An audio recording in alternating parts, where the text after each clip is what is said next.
It's time for Twit This Week in Tech, and we have an all-in-studio panel with some of my favorite panelists. Ian Thompson from The Register is here. Brianna Wu is here from Rebellion Pack. And from the Vatican, Father Robert Ballecer.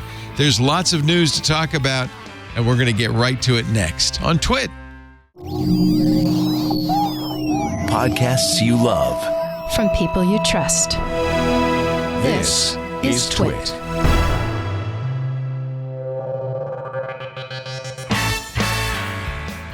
This is Twit This Week in Tech, episode 934, recorded Sunday, July 2nd, 2023.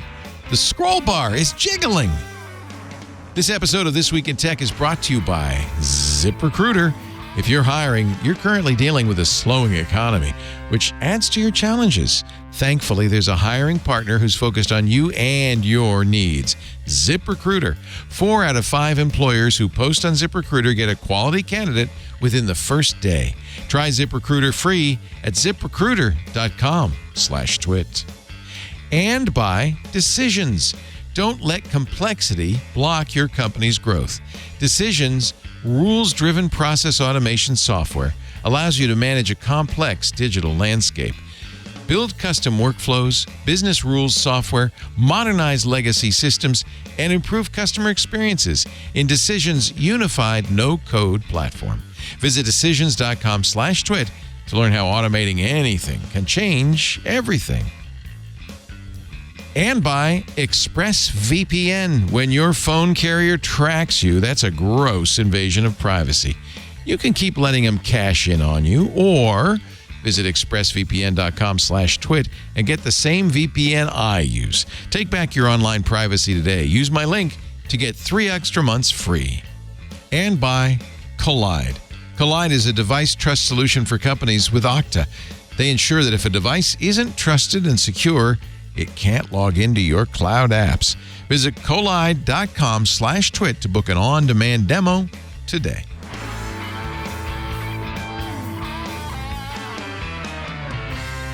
It's time for Twit This Week in Tech, the show where we cover the week's tech news. This week, all in studio. I am so thrilled to get this panel assembled, and I don't know how long this show's going to go, but if I were you, I'd grab lunch and a couple of stiff drinks before you start.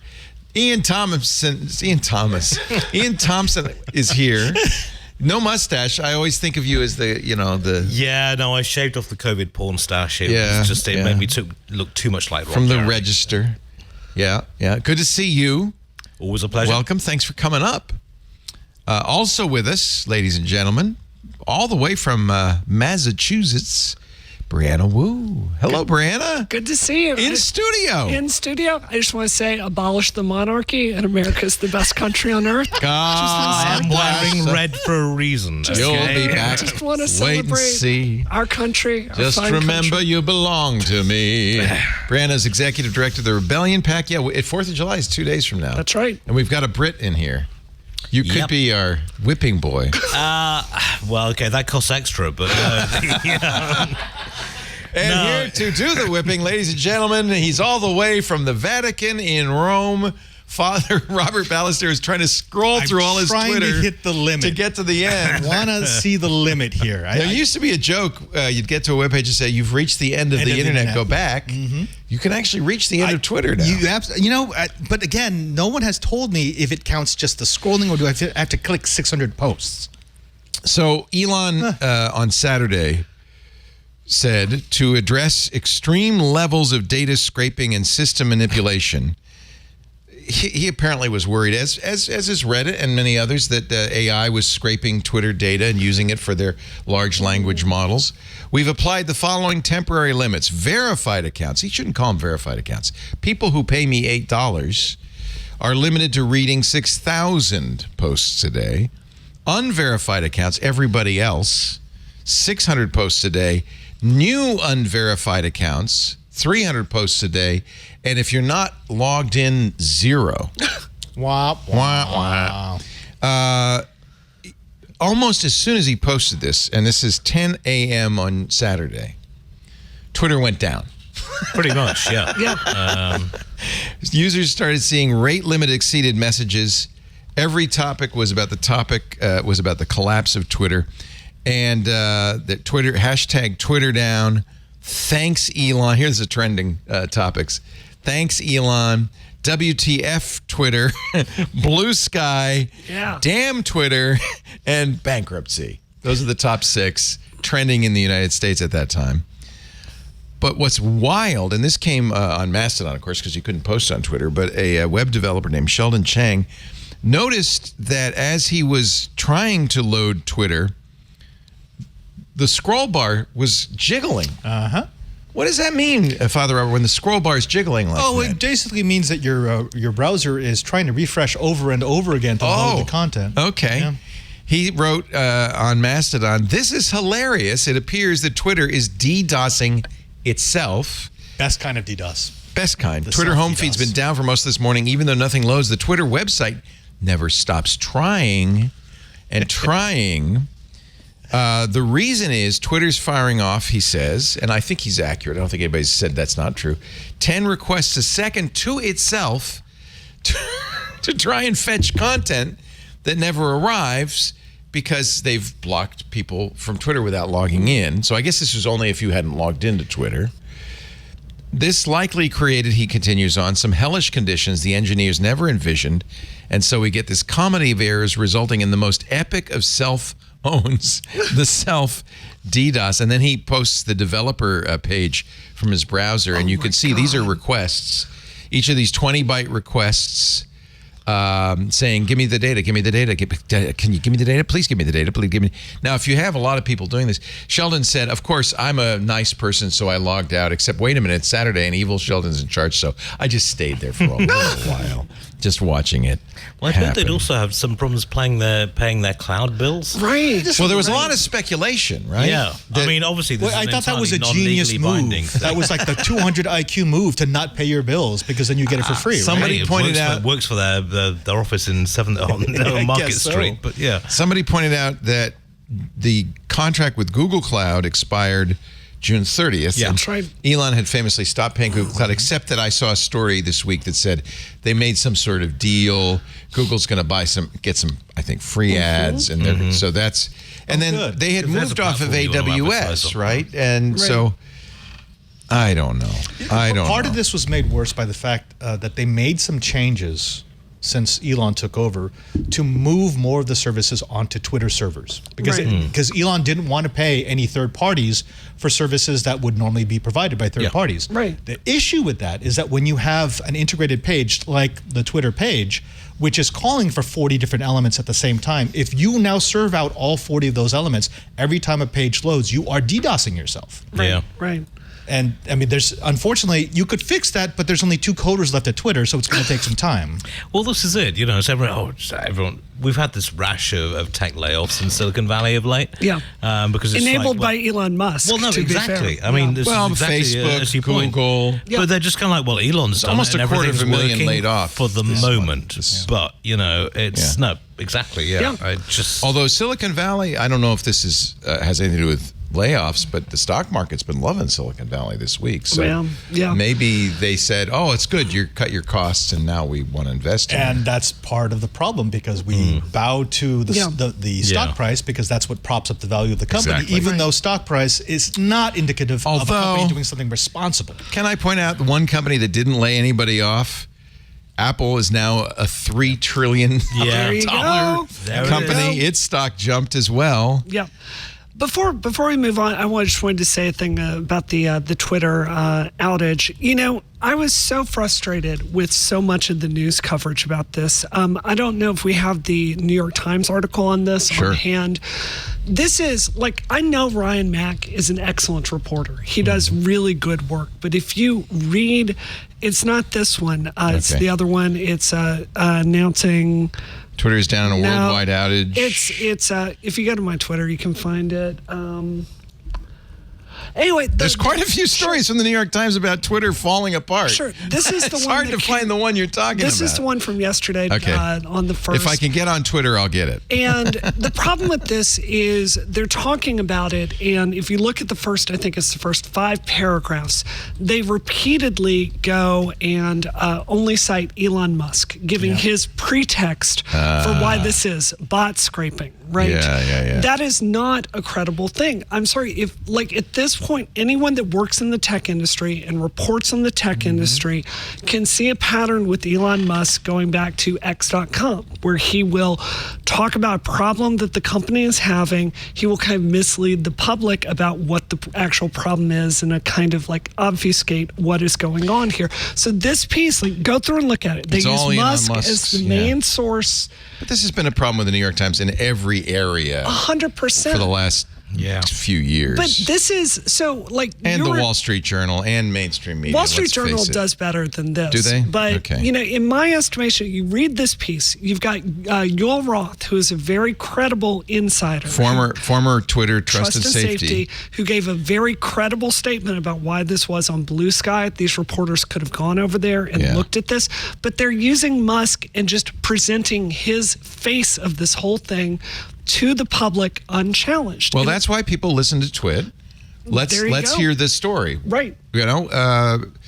Because they don't. Their purpose is not to write the article. Their purpose is to gain access to Elon, and they know that whoever blows the most smoke up his backside gets access. But this is the problem with access journalism. This is why we don't do it. Is because you will only get the stories that they want to feed you. Right. And it's it looks great. Yeah, I got an interview with so and so. It's but what did he give up for that? You know, I mean... and I'm proud to say everybody in the tech industry hates me. Apple won't ask me to any of their events. Oh, no. I've been blacklisted by Apple for 12 years. Yeah, we took them I'm up pretty on much taken your tack. Is it theregister.com? Yes. Yes. No. I just want to see what your coverage is of this. Of the Twitter one. Yeah. It broke fairly late, and half our staff were off for Rebellious Colonials weekend. So let's just point pass out. over that for a second. There are anyway. We have this thing called work-life balance. It's really hard. I don't know how you do that. That's weird. So you look. I also get a lot of heat from people who say you don't give Elon we personally don't give Elon any credit or a break. I was a big Elon fan until fairly recently. That is not true. Because I remember when he did the first landing of 2 rockets at the same time. We broadcast. You covered the tech. You gave him kudos. You gave him accolades. So it's all about, just because you did something nice in the past doesn't mean that I'm going to gloss over the horrible thing that you're doing now. Right. That's what journalists are supposed to do. But I do have to point out, all 3 of you still use Twitter. To an extent, I use it less. You guys haven't left Twitter. I told you. Hand to God, I I'm use on that Mastodon thing more. like Slim Pickens into the ground. Mastodon, Blue Sky.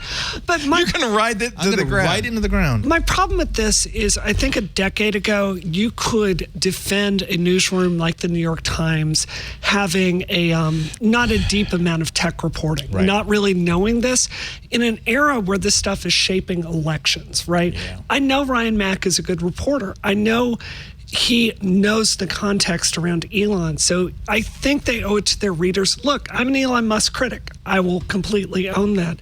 Don't just put me in there, but give your readers that alternate point of view. I'm going to guess that the Times got that article out really, really fast within minutes of the event, and all they could get was Elon. I'm going to hope, let's look, that they found other sides to that story. This morning when I looked. There was nothing, huh? So. This morning, but that was like 10 o'clock. So all we heard from the New York Times was Musk's response. That's correct. Yeah. Well, that is disappointing. And obviously, there was more to say than that. The fact of the matter is you can't speculate until you have definite proof of what's going on. Sure. Right. So, and that's true. Sheldon's post notwithstanding, we don't know. Is that accurate? We don't know. We don't know whether it's failure to pay contracts. We don't know if they're trying out new things. We don't know if the software's fallen over. And he's a very litigious bloke. And we have a duty to actually make sure we get it right as well. And can I say one more thing? I don't think anybody cares about Twitter in the real world. There is that. It's us. Yeah. I don't know. I bet you half our audience says, get on, we don't care. It used to be like that. Tech used to be a safe sector in that you could talk about tech any way you wanted to, and it didn't intersect with the normals. Now it does. Tech is now a political issue. Tech is now an overarching Absolutely. issue. That's really changed quite a Yes, bit. although whether Twitter or not will remain that way is very much open for debate. Twitter could totally go the way of MySpace and GeoCities, 100%. yeah.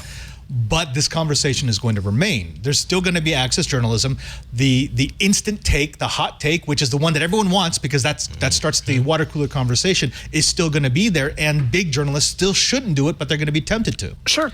I just think it's a problem for the industry when you have Casey Newton and the platformer is consistently going and getting these inside stories of what's going on in Silicon Valley.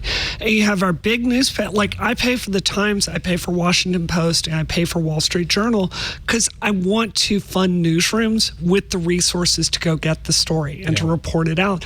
And it's consistently these smaller blogs that are going and doing the research. And I think that's a real indictment of the big newsrooms. Interestingly, the platformer doesn't have the story either. They don't have any story because they're probably doing what you suggested, Ian, which is find out what happened. Right? They had something I saw. I thought I saw it. Yes, Elon Musk created no. I mean, it's interesting in terms of how this develops, but with certain publications, Wall Street Journal springs to mind, there's a very big access journalism element to that. Always been a problem, and so it's always been a problem in the tech sector. Remember in the car automotive journalists, it was always hard to trust the big car magazines because you knew that in order to do their job, they had to be friends with Ford and 100%. GM and Toyota and everybody. And it was always an issue with tech. And one of the reasons I started Twit, and one of the reasons I worked at Tech TV is because I wanted to do something different. I wanted to really I thought people deserved honest coverage. It's one of the reasons I don't meet with PR people. I don't sign NDAs. It's hurt us in some ways. We don't get access. But it's in the long run, I think it's more important that we speak as honestly as we can about these stories. I agree totally, which is why I am where I am as well. But I mean, talking about the gaming press, for example, everyone's like, really good example. Let's really put integrity back into the gaming press. It's like you're assuming it was there in the first place. No, but to their credit, some of the big gaming sites like Kotaku and Polygon are I think trying. Some of them did, but far too many are willing to accept giving a good review or taking a press release, rewriting it. This is not just the gaming thing. I mean, remember when Apple Maps came out and all the people that got advanced access to Apple when Apple, and Apple plays that game. Nobody actually mentioned that Apple Maps was criminally bad software. We did. But that's one of who was on the It's really Apple knows this. Who gets invited? Who gets to see the Vision Pro? Who gets to try it on? Yeah. It's they're very aware of who's going to give them positive coverage and who's not. It's not necessarily you don't get coverage anymore. Yeah, we just don't get access. I do feel like I just want to defend my friends very briefly. Jason Schreier has done amazing labor work in the video game industry. Worked at Kotaku, has talked about the labor abuses, and I agree. Rebecca Valentine over at Polygon has done amazing work on some of the sexual scandals in our industry. But I agree. Overall, these have served as entertainment magazines that hype up the next big thing, and we have and there's an audience for that. To be honestly, it's not just the industry. I get email all the time from people who said, you used to have fun in technology. You used to cover the fun stuff and talk about the new things and the fun things. You don't do that anymore. And I think that perhaps we've changed, but I think even the industry has changed. And so there isn't, like, the newest phones are just incremental. There's nothing to get really excited about. Well, no one's creating anything anymore. I mean, really, when you think about Apple, Google, a bunch of other tech firms, they've just either bought in technology from other people or they're at the rent-seeking point of the technology cycle for stuff that they've Well, it's also hard to innovate now because these are mature phones, as an example, are very mature. I mean, if that's how you feel, then people should celebrate the Vision Pro because that is at least an attempt from Apple to do something new and different. Meta spent $13.3 billion trying to give us something new, and we resoundingly said no. Yeah. chance. There are like the M1 Mac. I think all of us would Huge agree this was a technology. huge step Yes. forward. This made everyone happy. I didn't see any criticism of that across the industry. Generally, we celebrated that. I do think that this is a tech industry that when praise is called for, we will certainly give it. I just think overall, I think as tech has moved from this kind of niche thing to something that's so central in our life and politics, I think it's appropriate for journalists to be more skeptical of these things because it's not toys. This is the fabric of our social contract today. That is the difference, right? It's not. Yeah. It's not the toy store anymore. Yeah. It's Yeah. life. Yeah. But I mean, also, we're reaching a point where user growth is slowing down in that people who would be online in the first place are now already online. So you can't rely on that growing user growth to keep Wall Street happy. So what do? You start jacking around with prices and Firing the same people, old story goes cutting off. back in And some places. You go to the subscription model for everything. yeah. That's the move right now. Everyone goes to the Well, let's look at subscription another Or their own particular app. And yeah. another arena where a company wanted to make more money. Reddit. Steve Huffman, CEO of Reddit, was one of the founders. Wrote the original code Also, for Reddit. by the way, just for his PR team, they've got to get a better photo of you than that because it just looks like it's your worst high pretty school bad. photo ever. Wow. It isn't a great picture, is it? Hi. Yeah, I mean, seriously. Hi. Hello. Are you going to eat those tots? I mean, He looks like he wants to go play Doom in the dorm in Yeah. 1992. Yeah. Yeah. I like it. God, This is- you wouldn't be laughing if I had my nunchucks. I've got I studied the blade while you were. No, it's So it's kind of this story as old as time. Reddit, which just like Twitter, is a platform which normal people like us put our content on. Normal unpaid people like us moderate, spend many, many hours to moderate. So the real value of Twitter is just like Reddit is the content that we have put there, but they provide the platform. Huffman, just like Twitter, just like Elon said, hey, we're getting scraped to death by AI. I think AI and large language models have been somewhat of a prod in this because those companies are suddenly getting all the attention based on content they've aggregated from sites like this. I don't hear Jimmy Wales at Wikipedia moaning. I'm sure he was also, a victim of this. In any event, Huffman, who wants to do an IPO, they announced an IPO several years ago. They've been really trying to get the public offering so they can get a big exit. They've never made money, never shown a profit. They were purchased by Condé Nast a few years ago. Condé spun it out as a standalone company, but is still majority shareholder. I imagine Condé also putting pressure. Hey, we'd like to make some money on this. Yeah. Right. If not through profit, then maybe through an IPO. Huffman now has the burden of, it's got to figure out some way to get some money out of this. So he decides, kind of similar to Elon, we're going to charge for the API. Right. And I think really what the decision was, very much like Elon, we're going to get rid of these third-party clients that don't show our ads. They are just a cost center to us because they're sucking our bandwidth without giving us any revenue But back. the only reason they existed was because Reddit's own system was so pathetically bad. And we interviewed, actually, Jason and Micah interviewed Christian Seelig from Apollo, which is really kind of the poster child for all this. He made a great app, an app I use, probably most iOS people use for Twitter. It was for Reddit. It was a much better app. He had a call early on with Huffman, and Huffman said, yeah, we're going to charge you 24 cents for 1,000 queries. And Christian did some back of the envelope math and said, well, that's going to cost me $20 million a year based on the amount of usage I have. I cannot charge my users enough to make up for that. Right. There was knew really well anyway, Yeah, well, and he had a couple of problems. One is I paid for it, but you don't keep paying for it. A lot of people were grandfathered in at lower costs. Right. I pay for Twitter too. Not Twitter, Reddit Gold or whatever it's called. I pay for Reddit Premium. Yeah. So I want to support them. I want them to do all right. But it sounded like really the plan from Reddit was to kill the third-party clients entirely. Yeah. Almost all of them are gone now. June 30th was the end of the line for Apollo, for Reddit is fun, RIF, for quite a few clients. A few still are around. I don't know how they're doing it. Maybe they raised their prices. Maybe, but I mean, the thing is, these were admin tools which you needed if you're going to be a volunteer moderator. That's right. And Reddit's own tools were pathetically bad. Now they've basically said, we're going for IPO, we need all that all that user data ourselves, and we need all those moderator stuffs.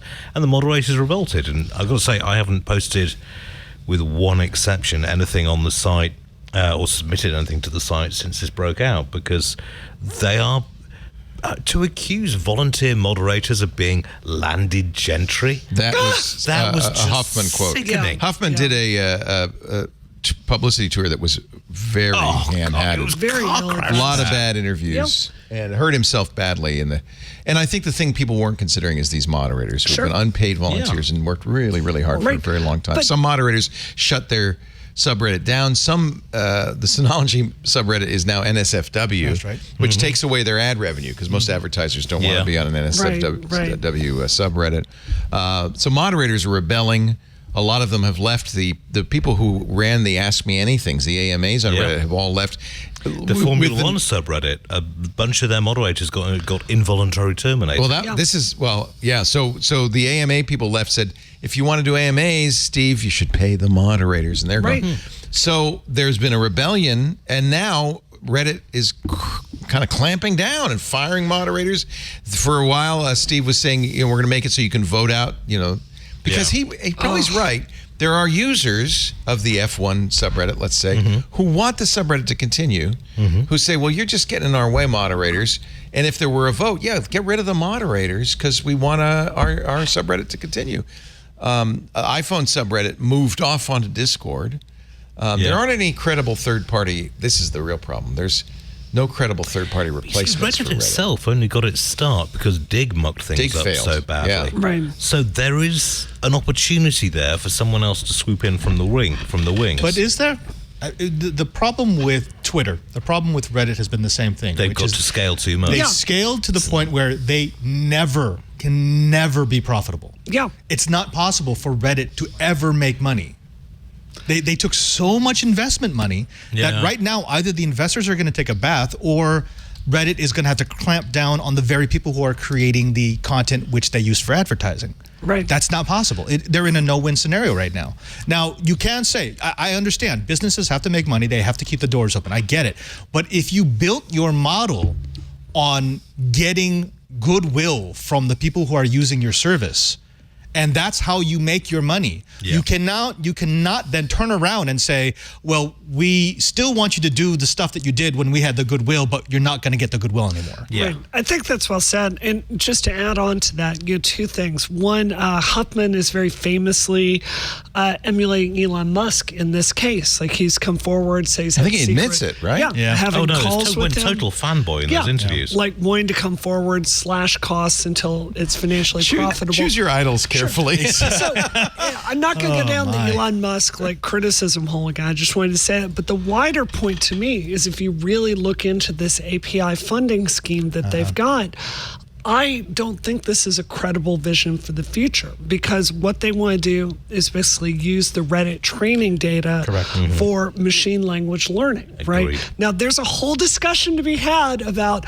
bias built into your natural lange sets. And I for do not want my AI trained on Reddit. Yeah. No, but I do have to point out that a lot of us have been modifying our Google searches with the word Reddit because almost always it's a better result. In fact, Google's starting to say we're in trouble because without Reddit, we don't. Our search results aren't 100%. As good. Look, I use it for a reason. I'm just saying that there's going to, in my opinion, there's going to come a point very soon where they've gotten the juice for that lemon, right? So as far as it being a continuing thing to fund all of Reddit, I think you look at the numbers, that doesn't feel credible. This makes me sad because Reddit and Twitter both were huge resources, very valuable to the community, both owned by owners who apparently didn't value that or maybe couldn't afford to keep losing money. I mean, I understand how that is. You can only lose so much money. I think this is maybe why they're so desperate to IPO, because Uber has been doing this stuff for years, but they managed to Uber never IPO made money, right? and allowed people to cash out, the initial investors to cash out their stake, and after that they lost interest, and you can run it as a loss-making service. Right. But with Reddit, I think you're right. I don't see a way for them to fund this. You can't do that on Reddit Gold purchases. Either you pay for a premium service, or the money gets sold off. Maybe that's what Elon or Huffman should do, is just say, look, we're a paid service. Get over it. That's the way it's going to be. Sure. You want it to succeed? I'd pay $5 a month. And that would work. Would enough people do that? That would work with a traditional publication, but the problem is both Reddit and Twitter rely on its users to provide the content that it monetizes. Good point. Right. So you're saying, I'm pay gonna pay me you money to and monetize then me. make my content. And that doesn't work. Yeah, that's a good point. Do you know what I wonder is also a factor here? That they've engineered these apps, particularly Twitter, to be more and more addictive. They bring, scientists on to figure out how to keep you scrolling forever. That has a cost that's associated with it. So maybe Elon is onto something with this rate limiting idea, that limiting the number of things you can scroll until you have to pay for it. Maybe something like that. Like there's a free tier where you can just do it a little bit, but if you're completely addicted to the service like I am, But the you have to corollary to pony that up. is if you submit Yeah. something, then you should get a discount or a freebie on that. Fair Oh, point. that's Fair interesting. point. There's a Yeah. strategy. Yeah. Because I've been on Reddit for far too long, so I've got 6 digits in karma and comments. Oh my but, goodness. if they want my submissions, then they're going to have to pay for them. Yeah. It's just, I'm a journalist. We don't work for free. It's just like, but I mean, just to annoy that many people who your entire business model depends on, I just don't see the rationale behind it. So here's a wider question. To a certain extent, Twitter and Reddit and services like this are the public commons in 2023, right? Like when I was a teen in the 90s, it was the local coffee shop. We would all go hang out there. Today, it's these digital commons. And two, I think there's a question to be asked here, like, should these be for-profit companies? Because it seems to me there's a public stake. Like, I have no idea how you get the government to fund something like this where it would be good or well-run. But it seems to me that there's a public stake in us I having agree. a healthy place But to the go have government's never going to conversation. run. No. Maybe it's tax credits. Maybe it's just giving them money. I think this is very valuable. for example, Right. that is run ostensibly as a non-profit, But here- so that non-profits can use it. The problem is you don't know which of these is going to be winners, which of these is going to Yeah. win the public, 100%. right? Reddit just came out of nowhere and took over from Dig. Twitter kind of came out of nowhere. Nobody'd ever done anything like it. I mean, what's the next one? No one knows. And I can guarantee you it's not a government-funded or even No. tax credit-backed or even 501c3 Sure. thing. I have to say, I was so disappointed when Twitter first came out because I heard it and it's like, this is brilliant. 140 character limit. People will craft delicate haikus, fine quality content. That's not what happened. I had a habit cheese sandwich on rye. Yeah. Blah, blah, blah. Emoji. All I'm saying here is I'm not arguing for anything. I'm saying that it's the same thing with local newspapers, right? Our democracy and our public commons are weaker with the demise of local news, which again, this is people have not found a business model that works. And we see our public commons like Reddit and Twitter having the same problem.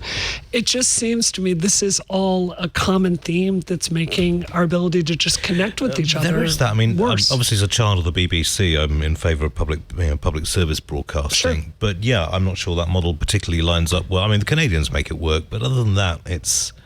I think to some degree this is a case of we had these high hopes when the internet began. We saw it. Have you read the Hacker Manifesto recently? Yeah, It makes doesn't you age weep well. with the optimism. Yeah, we had John Perry Barlow on some years ago reading it out. I with his remember it fist in very well. Yeah. But yeah. Hackers of the world, or what was it? We are not. Oh gosh, I can't. remember So we'd now. have it. Race and creed. Yes. Yeah. Yeah. Not so much. So I was part of the group that really had these kind of utopian dreams for the internet, and it really seemed like it was going to give everybody a voice, and Yeah. it was going It to be did all to these some things. extent. I think what we're just seeing still does to an is in a natural evolution. I've been wondering for decades, how this continues without any revenue. Yeah. Because it all costs money, right? And it always seemed to me like it wasn't really sustainable. Yeah. I'm amazed we got 30 years down the road somehow with nobody making any money. And then, of course, Google figured it out, and then it spread like a virus. You could put ads on these things and you could make money. And then that's been a nightmare. Google's type of content is different, though. And you think about the content you find on Reddit or Twitter. It's mostly one-use content. Yeah. You will find it once, you will read it once, and then that's it. Think of YouTube. YouTube, you submit that content, it will live forever on the surface, and it can be watched millions and millions of times, over and over, even by the same people. Yeah. So when you've got content that is going to be reused over and over, you have a much more solid business plan than you do if it's a one-use post. Yeah. Yeah. This is what John Perry Barlow wrote, gosh, it must be 25 years ago. Wow. Governments of the industrial world, you weary giants of flesh and steel, I come from cyberspace, the new home of mind. On behalf of the future, I ask you of the past to leave us alone. You are not welcome among us. You have no sovereignty where we gathered.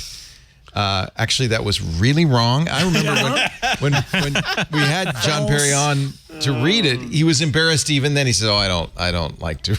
I don't like to. We have no elected government, nor are we likely to have one. That didn't pan out. Yeah. So I address you with no greater authority than that with which liberty itself always speaks. It is really this. I mean, I still cherish this vision of this utopian thing the internet could be, but in fact, he gave us the EFF. That's a hell of a big, the EFF is where I'm reading this from, by the way. He was one of the founders of the Electronic Frontier. The downfall of all of this can be summed up with one sentence: some people suck. But it's not just that people suck, but that it looks like it's free. It isn't. Right. It's in fact very expensive. We're right now burying our heads in the sand with AI, which is horrifically expensive to generate these large language models. That's right. And everybody's betting on the come, just like they did with Uber, saying, well, someday it's going to make some money. Yeah. And it didn't. You can't have a pile of whatever this big and there isn't a pony underneath it. Yeah, there's no pony. I think that's what people are finally finding out. Yeah. It's what Elon has found out. It's what Steve Huffman is finding out. And it's very sad, but we had a good run. But I think it's over. I think it's over. Honestly, I mean, we grew up in the times of print journalism, where if you wanted to start a publication before desktop publishing really kicked off in the 80s and early 90s, you had to have access to a full 6-color printer and massive costs and massive distribution costs. The internet, desktop publishing came around, an awful lot easier to produce a magazine. You still got to print it out. Internet lowered the cost of entry dramatically. What's now driving that cost of entry up is a matter of scale and deliberate policy. So it's gone sour at somewhere along the line. Well, and that's what's happened to Twit. And so people who are talking about, you used to be all fun and all the cool things.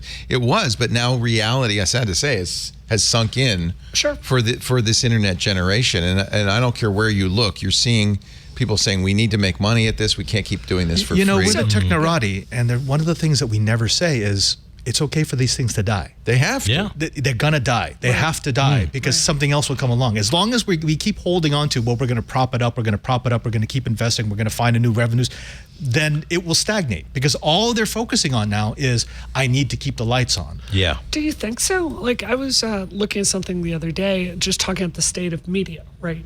And there was such a change in that industry when it went from print to digital media that disrupted everything. You were very much on that forefront of it. Now that everyone is having so much trouble, that's exactly it. We're seeing digital go like it's becoming smaller and there's nothing to replace it with. Like there's just less of it. Who would build another Reddit or another Twitter these days? Someone look over at the streaming space for Gen Z. So you have a competitor to Twitch. Twitch is in a lot of financial problems despite being owned by Amazon. And you have Kick. Kick has started passing out $100 million contracts like they're candy. That is not sustainable. They just paid Ninja $100 million. Microsoft paying Ninja for Mixer and then shutting it down 6 months later. And but so now don't get me started on Nokia. XQC $100 million, not even an exclusive. That's right. So that's not sustainable. Well, So no. to be fair, the thing with Kick is it's tied into gambling. So it's There's a huge a lot of money gambling. floating around. There's a lot of incentive there to kind of plug the user base into online gambling. So that's where they make their money, which is probably a better business model than, say, Twitch. Well, and so that's what happens. It's Right. either gambling Yep. or Google spying on us all and selling advertising, or Meta doing the same. It's Yeah, or porn. Well, none of these- obviously porn, you know what I mean? It's, or porn. That goes without saying. But porn's in trouble too because of the digital environment. Nobody pays for porn anymore, right? yeah. So You know, Leo, some people still care about production value. it's all about story, isn't it? You know, no, I think honestly, Good it's soundtrack. Ugh. Look at this, and look at the streamers like Netflix, Amazon Prime. Everybody is suffering, and it's not because the economy's going south anymore. You can't say that anymore. No, it's oversupply. It's bad management decisions by some companies. I think it's because it was always unsustainable. Yeah. Clearly, Kick. You can't pay people $100 million Except- for non-exclusive Well, no, but I mean, deals. it's- What is that $100 million for? That is Yeah. not It is- a contract with the person. That is an enticement for people to invest in Kick.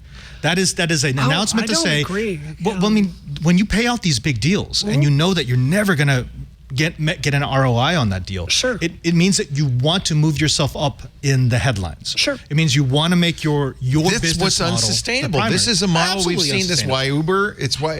But in it's- the short term, it's users at any expense, and we'll figure out how to monetize later. But I think we know now.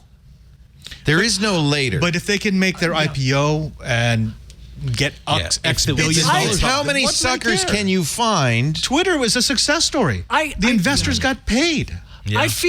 I feel honor bound to defend Trainwrecks, who is one of the people behind Kick. I mean, this is someone who, if you listen to him talk about the business model for Kick, he talks about the lifetime user value of bringing someone over there and getting them on what they call the Gamba train. Can't call it gambling. Got to be Gen Z. Yeah, Call of it course, the of Gamba. course. You know, and this is something that Twitch Great. is So really he's going to addict a frowned whole down. new generation I'm saying to it's a gambling, revenue and model. that's. I'm saying it's a revenue You got to model. find a sucker somewhere. If it's not the There stock we go. market, Well, I it's do like- gamblers. I don't do like gamble. the reader suggested. But there's Padre no starts only fathers. there's but- no sustainable business without screwing somebody. Yeah, no, but I mean, Yeah. you used to I be. mean, the able only to- reason Twitter investors got their money out is because some idiot paid $44 billion for it. Yeah, exactly. All successful businesses are built on vice. Every single one.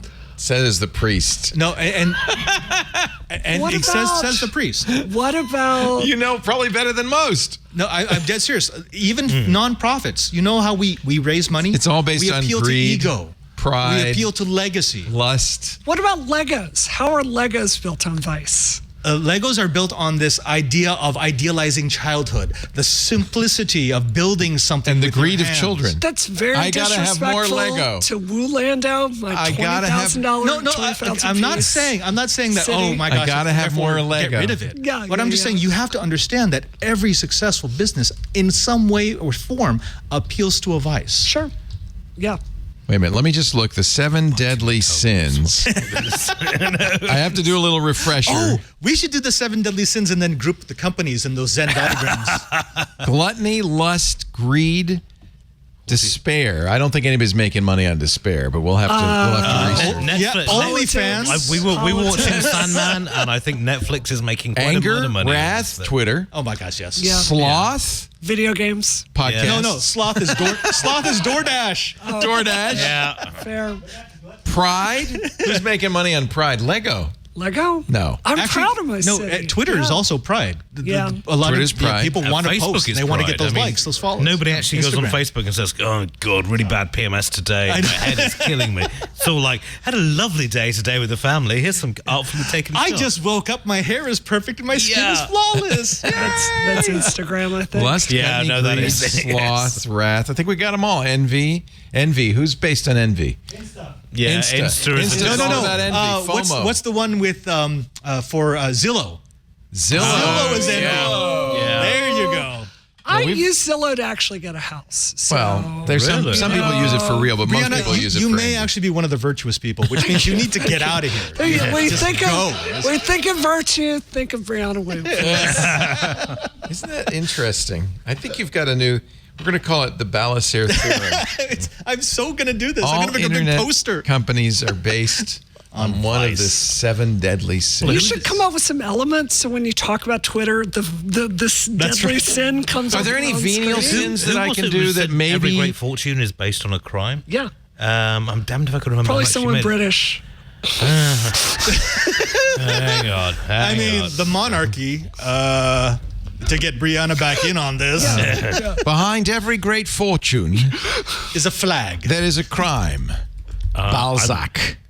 Okay. Yeah, don't blame the Brits for this Okay. one. He's a French It was bloke. a good You know, guess. It was a good guess. It's a French bloke with a very dodgy sounding It was. name. I when didn't you know say this, it wrong, but it was the no, it's epigraph of The Balzac. Godfather. It was the epigraph of Oh The my Godfather. goodness.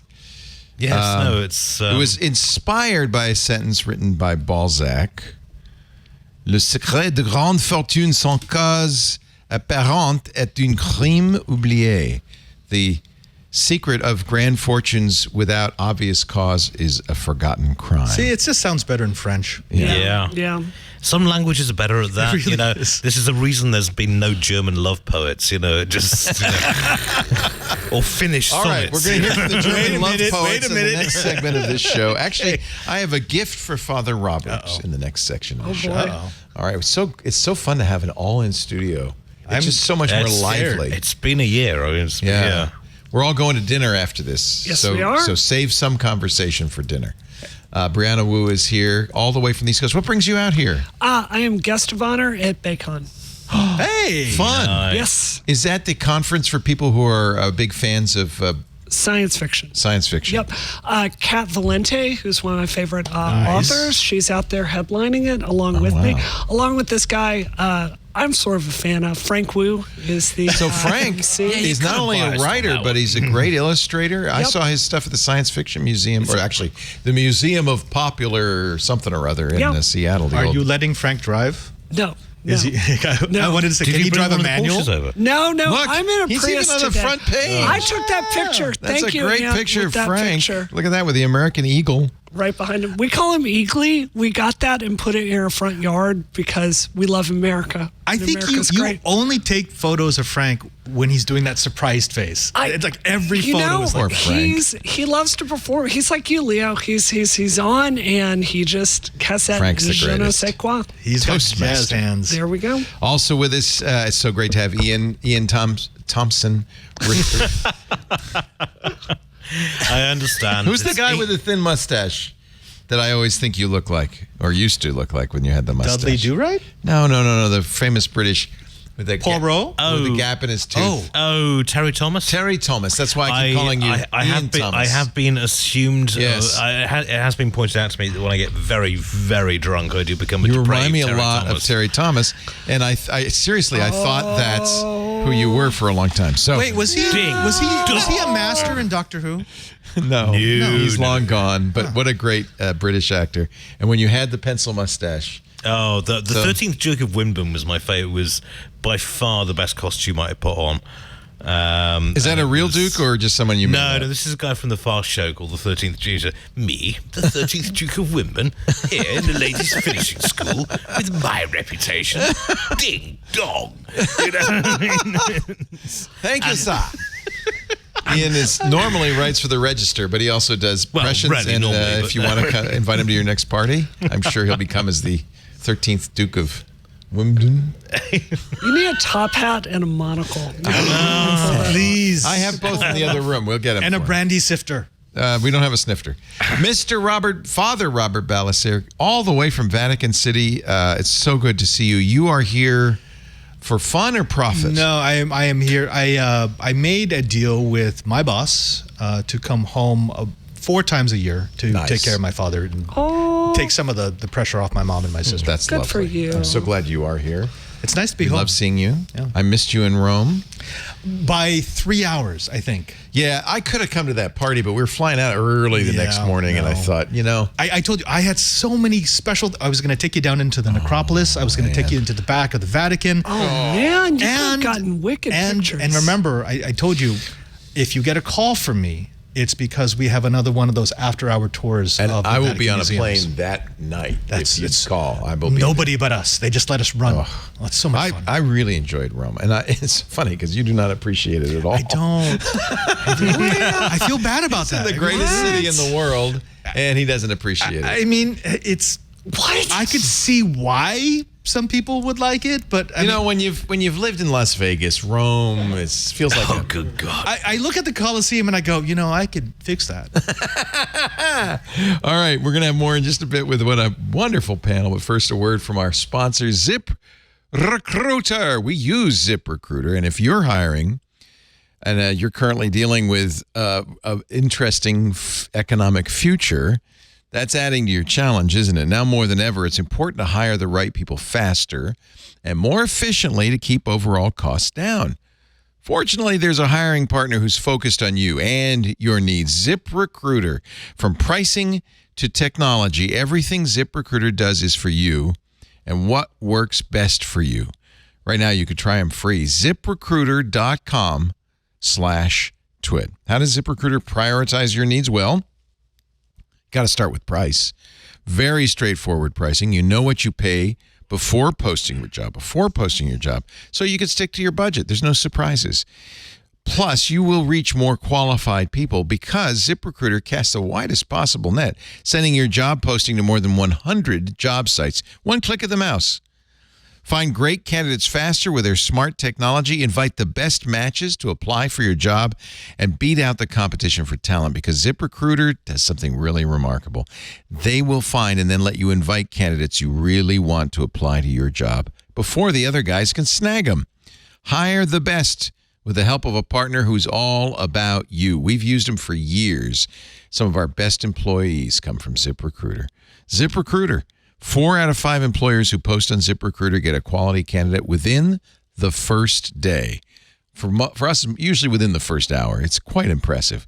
Just go to this exclusive web address to try ZipRecruiter free, ZipRecruiter.com/twit. Again, that's ZipRecruiter.com/TWIT. ZipRecruiter, the smartest way to hire. Thank you, ZipRecruiter, for supporting This Week in Tech. Father Robert, I thought you were here for DEF CON or Black Hat. That is in August. In August, I am going to DEF CON. You are coming to summer I camp? have my ticket. I'm ready to go. Yep. Excellent. I will see you I there. haven't been there for 3 years. Oh, you go so. every year too, don't you? Yeah. The last time Ian and I were together to DEF CON, Uh-oh. he was sitting in front of me, and I just started You sneak shotted me. just taking pictures of him and putting it on Twitter. Well, now I want you to take this to DEF CON with you. This is, and by the way, this is a huge success. It's the Flipper Zero. Amazon refuses to sell it because they call it a multi-tool for hackers. It is a But multi-tool. not It's a really- security device. I mean, Yeah. come on. It's not that dangerous. If you have no idea what you're doing, it will not make you an elite hacker. And if you know what you're doing, you can buy stuff that will do everything exactly. on here. Plus, but it's just kind of cool, and it has a little snake game on it, so you can pretend when you're going through Italian customs that's just my little snake game. You know, you What could are you buy a talking Nokia about? for like $3 now. $80 million worth of sales on the Flipper Zero. It's so funny. I'm flipper. teasing him. It's a flipper. I'm teasing him. I have updated the firmware, but I think you might have to do it again because it's been a while. That's the Flipper Zero. Dear DEF CON, I'm coming. Now, just so you know, if that's a sin, you could just give that to me and save your eternal soul. This is going to be emblazoned with a Twit sticker so everyone knows that they're being hacked by Oh, Twit. please, no. It's supposed to be a plausible deniability. So I did a little review of it. In fact, I used it to break into the studio. I cloned Micah's fob, and it does it. Really? It's very easy. It's very transparent. goodness. You can open garage doors. In theory, and I was going to do this, and I was warned against it. In theory, you could break into cars by duplicating the key fob on that little device. The problem is modern cars will sense it and lock you out, and then it would have to get all new key fobs. Way around that. which is... See, that's why it's in better hands. Do you ever worry that if there's an actual hacker that gets into the Vatican, like they're all going to blame you? They're going to be like, it's No. Robert. That has happened. Oh, really? And they call me. Really? Oh. Oh, okay. So they assume He set up a honeypot. He said, you were in all the newspapers a few years ago when you set up a Minecraft server, the Vatican's Minecraft server. But it turns out it was really more like a honeypot. It was a honeypot. But it worked so well. You caught all the bad guys. It worked so well. All the bad guys. My sister just bought a Tesla. So, hey, Mel. Uh-oh. This thing, what it really is a little inexpensive, relatively. I think it was $130. I'm the captain. Device that has a bunch of radios in it, right? And firmware that lets you access those radios and do stuff. They're all software-defined radios, so you can make them do anything you want them to do. Wow. We've had setups like this for years and years, but it normally meant you had to have several different radio setups connected to your laptop and run specialized software. This is sort of hit the button and leave it in your pocket and see what comes up. You could open your sister's frankly, charging port with it. Just press a button and it goes pop. Well, I mean, also, frankly, you could stick it in the bushes in front of a house and collect all kinds of useful stuff. I was at a DEF CON. In fact, the last DEF CON I went to, there was a very interesting talk where they looked at Bluetooth locks. And there they looked at, I think it was a dozen locks, and they found that 10 out of the 12 were broadcasting the codes in clear text. Oh, yeah. And you just throw one of those into the bridge, into the hedge, and it would pick it up. And of the other two, one of them, which did encrypt its data, was so easy to open you could do it with a screwdriver. Oh, so, my goodness. If you go to St. Peter's and you're walking around the square, you will probably get a signal that says free Vatican Wi-Fi. Oh. That's me. Oh. Do you have any idea how much information I've collected? Because I've got a Yagi on top of our roof pointing down into the square. And I'm thinking, who thinks that there's free Wi-Fi? No. Oh my goodness! Maybe it's the church being nice. I know. What's wrong with that? Say that statement 3 times slowly. I might have joined that. Come to think of it, I'm trying to remember. I mean, most of the traffic is encrypted, but you'd be surprised how much stuff goes in clear text. It's amazing. In this day and age, there's still clear text. So show me. Here's a picture of the Vatican City. I took this when we were. Go back to that. Go back to that. We weren't sure where you lived. Right there, is that your studio? That statue? Yeah. That's my studio. That's your studio right there? You're complaining about this? Look at this. He's overlooking. See all these chairs? That's when the Pope does an audience.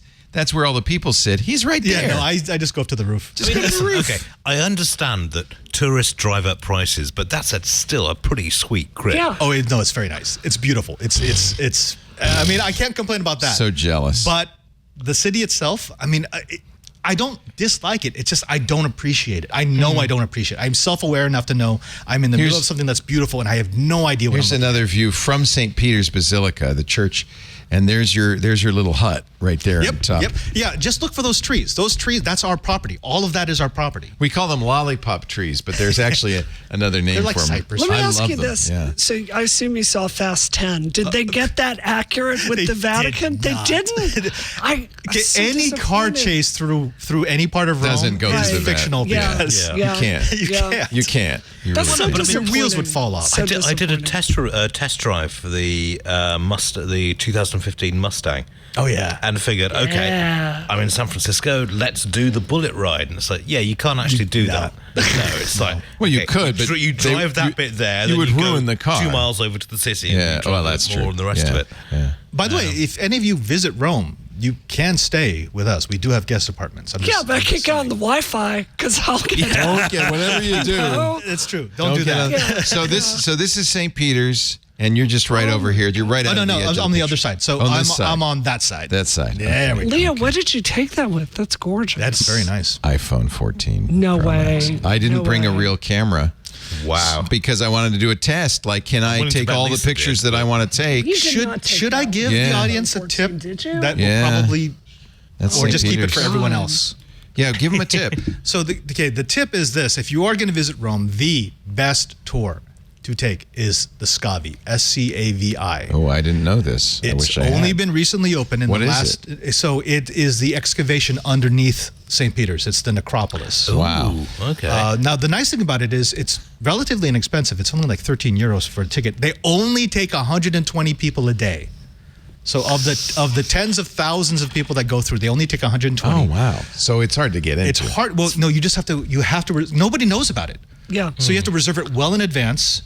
But the nice thing is, after you're done with the tour, it pops you up in St. Peter, so you bypass all those lines. The hours and hours of lines you don't have to deal with. Oh, there are lines, and by the way, that you have to surrender tripods. You have to surrender a lot of stuff, unless you know somebody. Uffizio Scavi, Fabbrica di San Pietro.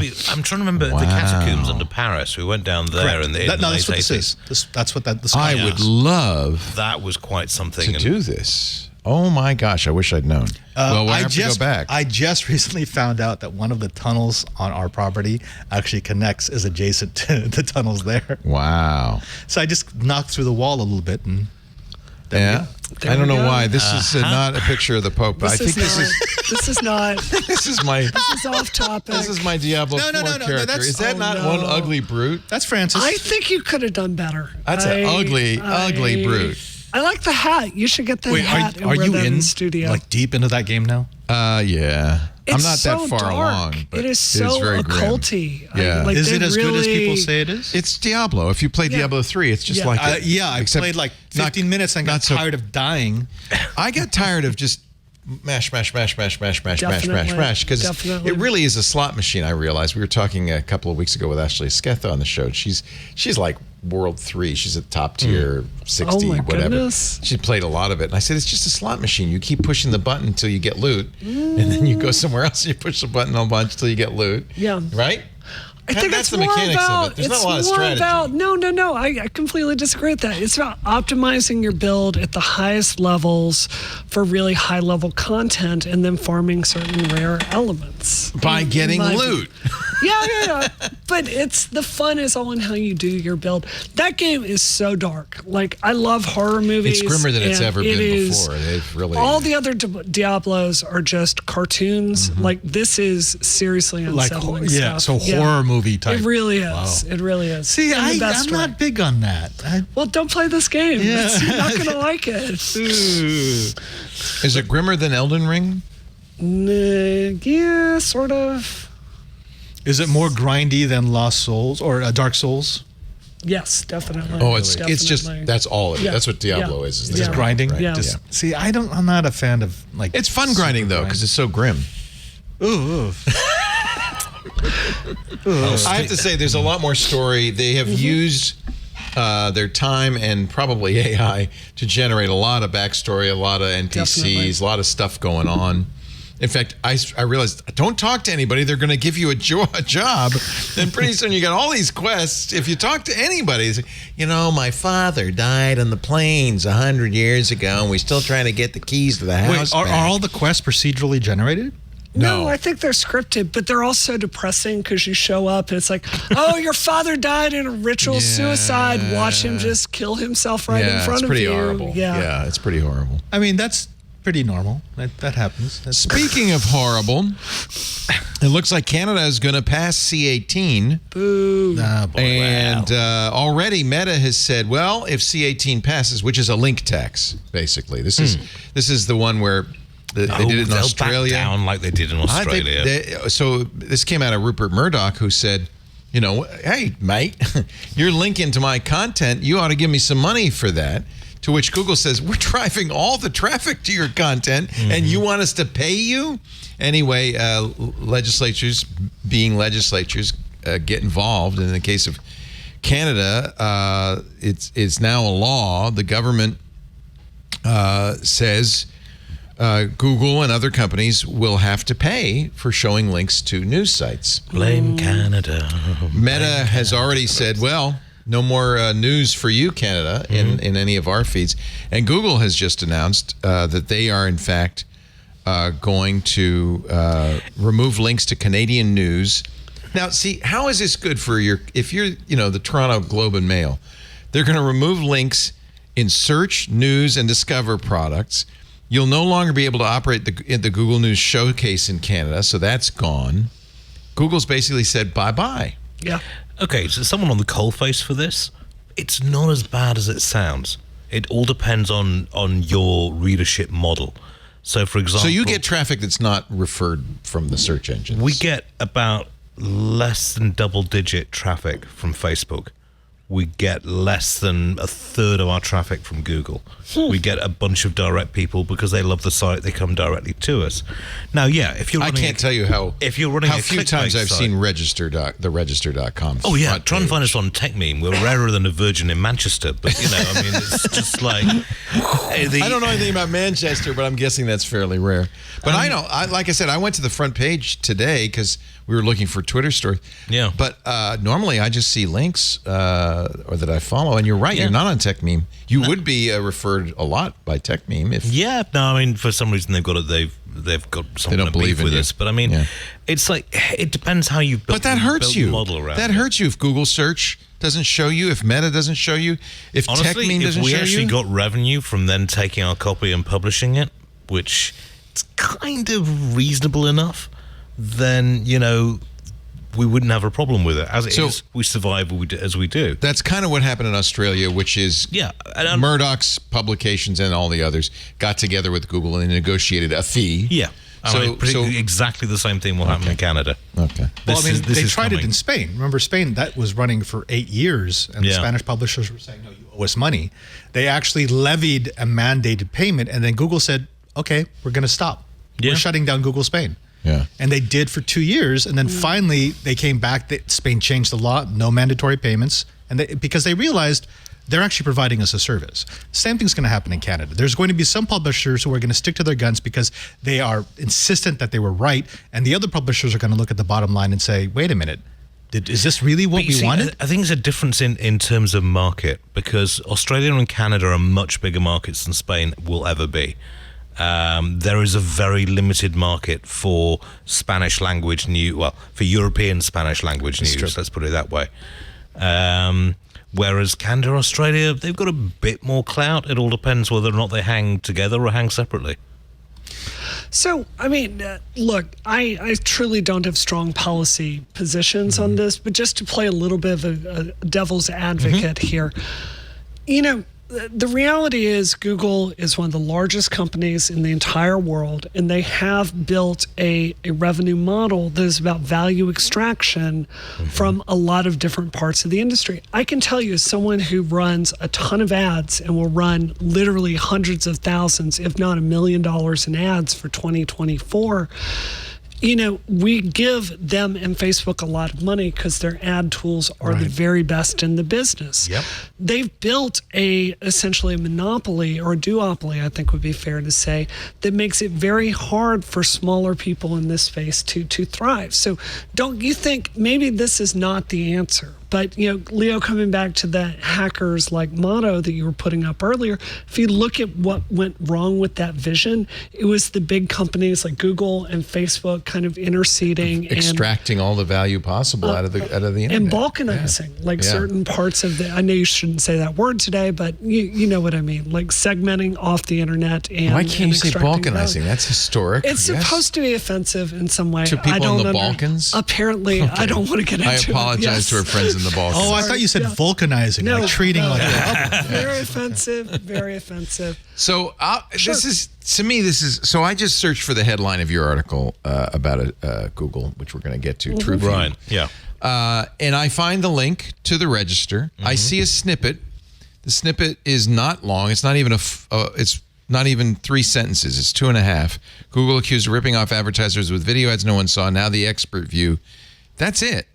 Yep. And if I want to read more, I'm going to click that link. I don't think they're stealing anything from you with that snippet. No, but they are taking advantage of content that they had no input into. Right. How are they taking advantage? They're giving me, searching for this story, a little bit so I know what that article's going to be. And we're giving them a reason for them to look at your site. Yeah, but I'm going to click your link. I mean, the only reason this would be costly to you is if I read the snippet and then said, oh, that's plenty, and didn't go to your site. But this doesn't give me enough to do that. They have improved a lot on that. But at the same time, it's... Well, look, we're not... they are driving traffic to you. Within a limited format, yes, and they're also benefiting enormously from that traffic themselves. Well, their they're not doing this service out is of a the goodness search. of their own heart. They're doing a search engine, and to do a search engine, that search they've engine gotta- collects data on the people that do the searches, which pays for Google's bills. Right.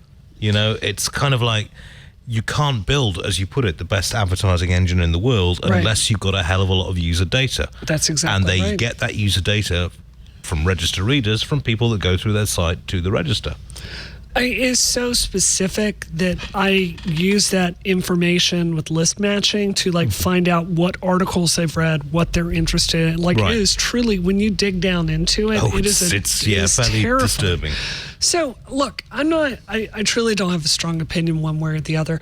I just think at some point we're going to have to reckon with a tech industry that is built in a way that about 3 or 4 companies can really succeed and everyone else is fighting for their life. It seems to me this is having... It's the American way. Do you think I mean, Bing should pay you for a link to the register? being a kind of, that's kind of like... Really But they're doing the same thing. They're just not doing it as well. Yeah, no, that's it. They're not doing it as well. But I mean, search engine. We need search engines, right? Or the internet is pretty much unusable. Well, I've got to say, Google's pretty much unusable over the last. I agree 2 that years. Google has become a worse and worse search engine. Well, I mean, that's why I only use Bing. Or DuckDuck. Bing Let's is say you good. use I'm not even DuckDuckGo. joking about that. I like Yeah. Bing. I like Bing. I don't know if Bing is. Well, I don't know. Let's see. I just like dividing my information among different giants. I like the AI part of Bing is really, really impressive. I really enjoy. Same with Well, this Bard, is funny. yeah, I mean, that's because Bing is actually taking your article and putting it under bing.com/news. I presume they pay you for that, or no? news to me if they do. Yeah. Okay. The analytics report contends Google's truth. They give their snippet has a lot more information. Yeah. Gives advertisers less value because contrary to the chocolate, they even got the chocolate. I mean, I factory guess we in there. could sue Microsoft, but that tends to have a fairly short half-life in the company's survival. You know? Well, I'm sure Google has an equal amount of clout. It's the search engine that goes bing. Yeah. I feel like everybody likes to diss Bing. I mean, it has grown into a pretty... It's not bad. It's not Yeah, a rounding I'll say error. that. Yeah. Well, I'm saying as far as being a profitable company. I mean, I've got 190,000 Bing points. Oh, good for you. I have no Do you idea what I can do do with you them. get the Bing T-shirt? At some No, I point? think I could get like a $5 gift certificate to Olive Garden. The breadsticks are not free, though, for people using the certificates, just That's so true. you know. That's true. I gotta say, I tried an Olive Garden once, never again. That and It's White not Castle. that bad. No, Olive Garden, Taco Bell, and White Castle are three things that We should got a never reservation tonight for the Olive Garden. I thought we would I may I've got this have thing taken I an need to- Olive Garden sign back to Rome. What? Really? And I put it in the cafe on the ground floor of our property. And they had no idea what it was, but I was like waiting for tourists to go by and go. Tourists would go, what? There's an Olive Garden in Rome? Wow, that's so great. Hey, when you eat there, you're family. Well, I do love though in Vienna when McDonald's opened their first McDonald's in the old town. For the one and only time ever, they had to stop the double arches because they put it on a main tourist street where the buildings are so That's right. locked down in design. There's just a tiny little McDonald's in one corner. The McDonald's in Rome, there are quite a few in Rome, but the one near the Spanish Steps is actually pretty cool. It's really nice. Really? Yes, because they had to make it fit in to The local architecture. The local architecture on all that. Have you got a pick? Let's see. The Piazza di Spagna. They sell beer at McDonald's in Italy. Yeah, they do. They sell beer at everywhere in Italy. Kind of So- looks like a McDonald's. It still looks to like a me. McDonald's, doesn't Yeah. it? Yeah. I like the outdoor seating, though. That's kind of nice. The nuggets are actually better in Italy than they are in Are the they? United States. And I don't know what it is. Who but- would go to Italy and have a McCafe? That's my... No, the coffee in McDonald's is terrible. It is, even here, it's terrible. But especially in Rome, don't do it. Did I read this right? Did Domino's actually try and set up franchises in Italy? They did. Oh, God, great. Oh no! There's hubris for you. No, coming in seven in deadly Termini sins. Station, there is a pizza making robot. It makes horrible God. pizza. The only reason why people use it is because 'Cause they it's a like to robot. see it work. That's it. Yeah. Oh my goodness! We were talking about earlier the Tazzo d'Oro, which is one of the oldest coffee shops in the world, kind of the home of espressos in Rome. And the story is that Howard Schultz, the CEO of Starbucks, had a coffee there and said, you know what we need in America is we need coffee shops. But Rome has, to this day, famously forbid Starbucks from opening a store in Rome. There is one. There's one in Milan. No, there's one. So there's one in Milan. There's one in Rome. What? It's at Termini Station. Oh, it's at the train station. Okay. I don't know if that counts. You see, I'm still amazed at them because the first McDonald's Pathfinder salesman wasn't shot the minute he set foot in France. It was just like... In Portugal, the McDonald's have jamon iberico in the, Yes, in the yes. sandwiches. They have Really? Spanish ham in the hamburger. I had to fly through Spain a couple of weeks ago, and they have jamon iberico in the vending machines in the airport. I'm thinking, that's a bit much. That's but listen, when you do something that good, you really want to spread it around. Really you know? good. I want all three of you just to do a travel show. I would totally, In search of the perfect, turn in for that. in Yeah, the but it's not be perfect. fair. Padre gets Come on. Italy, I get Britain. It's like, here's fish and chips, here's bangers and mash. You know, it's like When they have jamon iberico at the Vatican market, it is ridiculously inexpensive. It's cheaper than McDonald's. What is the CBO? I don't know what that is. I mean, I remember going to Venice, and the price of McPlant. good wine there was They do. ridiculously Yes. low. Yes. Yeah, if you brought your own bottle for fill up, you could, you know. So the Vatican market, there's no tax, and they get. So, for example, if you buy, there was a really nice bottle of wine that someone wanted me to get. It was going to be like 350 euros at the specialty market. I went to the Vatican market; it was 12 euro. I have no idea how that works, but You don't have to pay any duty crossing the border or None. anything like that? Right, okay, Rome it is then. How do they not have huge, I mean, particularly in Italy, how do they not have huge market stalls stacked with cigarettes that go... they used to. So the Oh, market really? used to sell cigarettes, and oddly enough, a place with 1,000 people population was buying enough cigarettes for like 100,000. And Pope Francis was the one who came in and he says, look, we all know what's happening here. Yeah. It has to stop. Wow. First, it's a vice. Secondly, we're essentially supporting money laundering. Yeah. Wow. So he killed it. It is the kind of behavior that Jesus would have beaten people out of the temple with. Tilted It roads. is one of the things, though, that Lisa doesn't like about Rome is the smoking? widespread Yeah, smoking. everyone smokes. Yeah. They don't smoke inside, but they're all standing right at everyone's the outside. the door. Yeah. That's gross. Google accused of ripping off advertisers, says the Register, with video ads no one sees. So this is a special Google thing called TrueView. Basically, you'll farm these ads out to third-party sites, and they're listed as being viewed and viewable. And But they're hidden. it appears so in some cases. And Google wasn't too keen to make much of a fuss about this, but now other people are. Some folks who bought those TrueView ads want their money back Yeah. for that. Normally on a skippable ad, you don't have to pay. If somebody skips the ad, you don't have to pay. The problem is nobody can skip the ad if they can't see it. Yeah. So these ads are playing through In the fully background. in the I mean, background. the amount of fraud in the ad industry is already it's massive. terrible. I mean, It's Facebook terrible. beat Google to that. Yeah. They were playing multiple ads at the same time that you couldn't see, but And were also counting. counted a video as seen if you Exactly. watched it for 3 seconds. It's just- Google disputes this, and you have this in your article, saying they got it wrong, and 90% of the ads on these sites are visible to people across the web.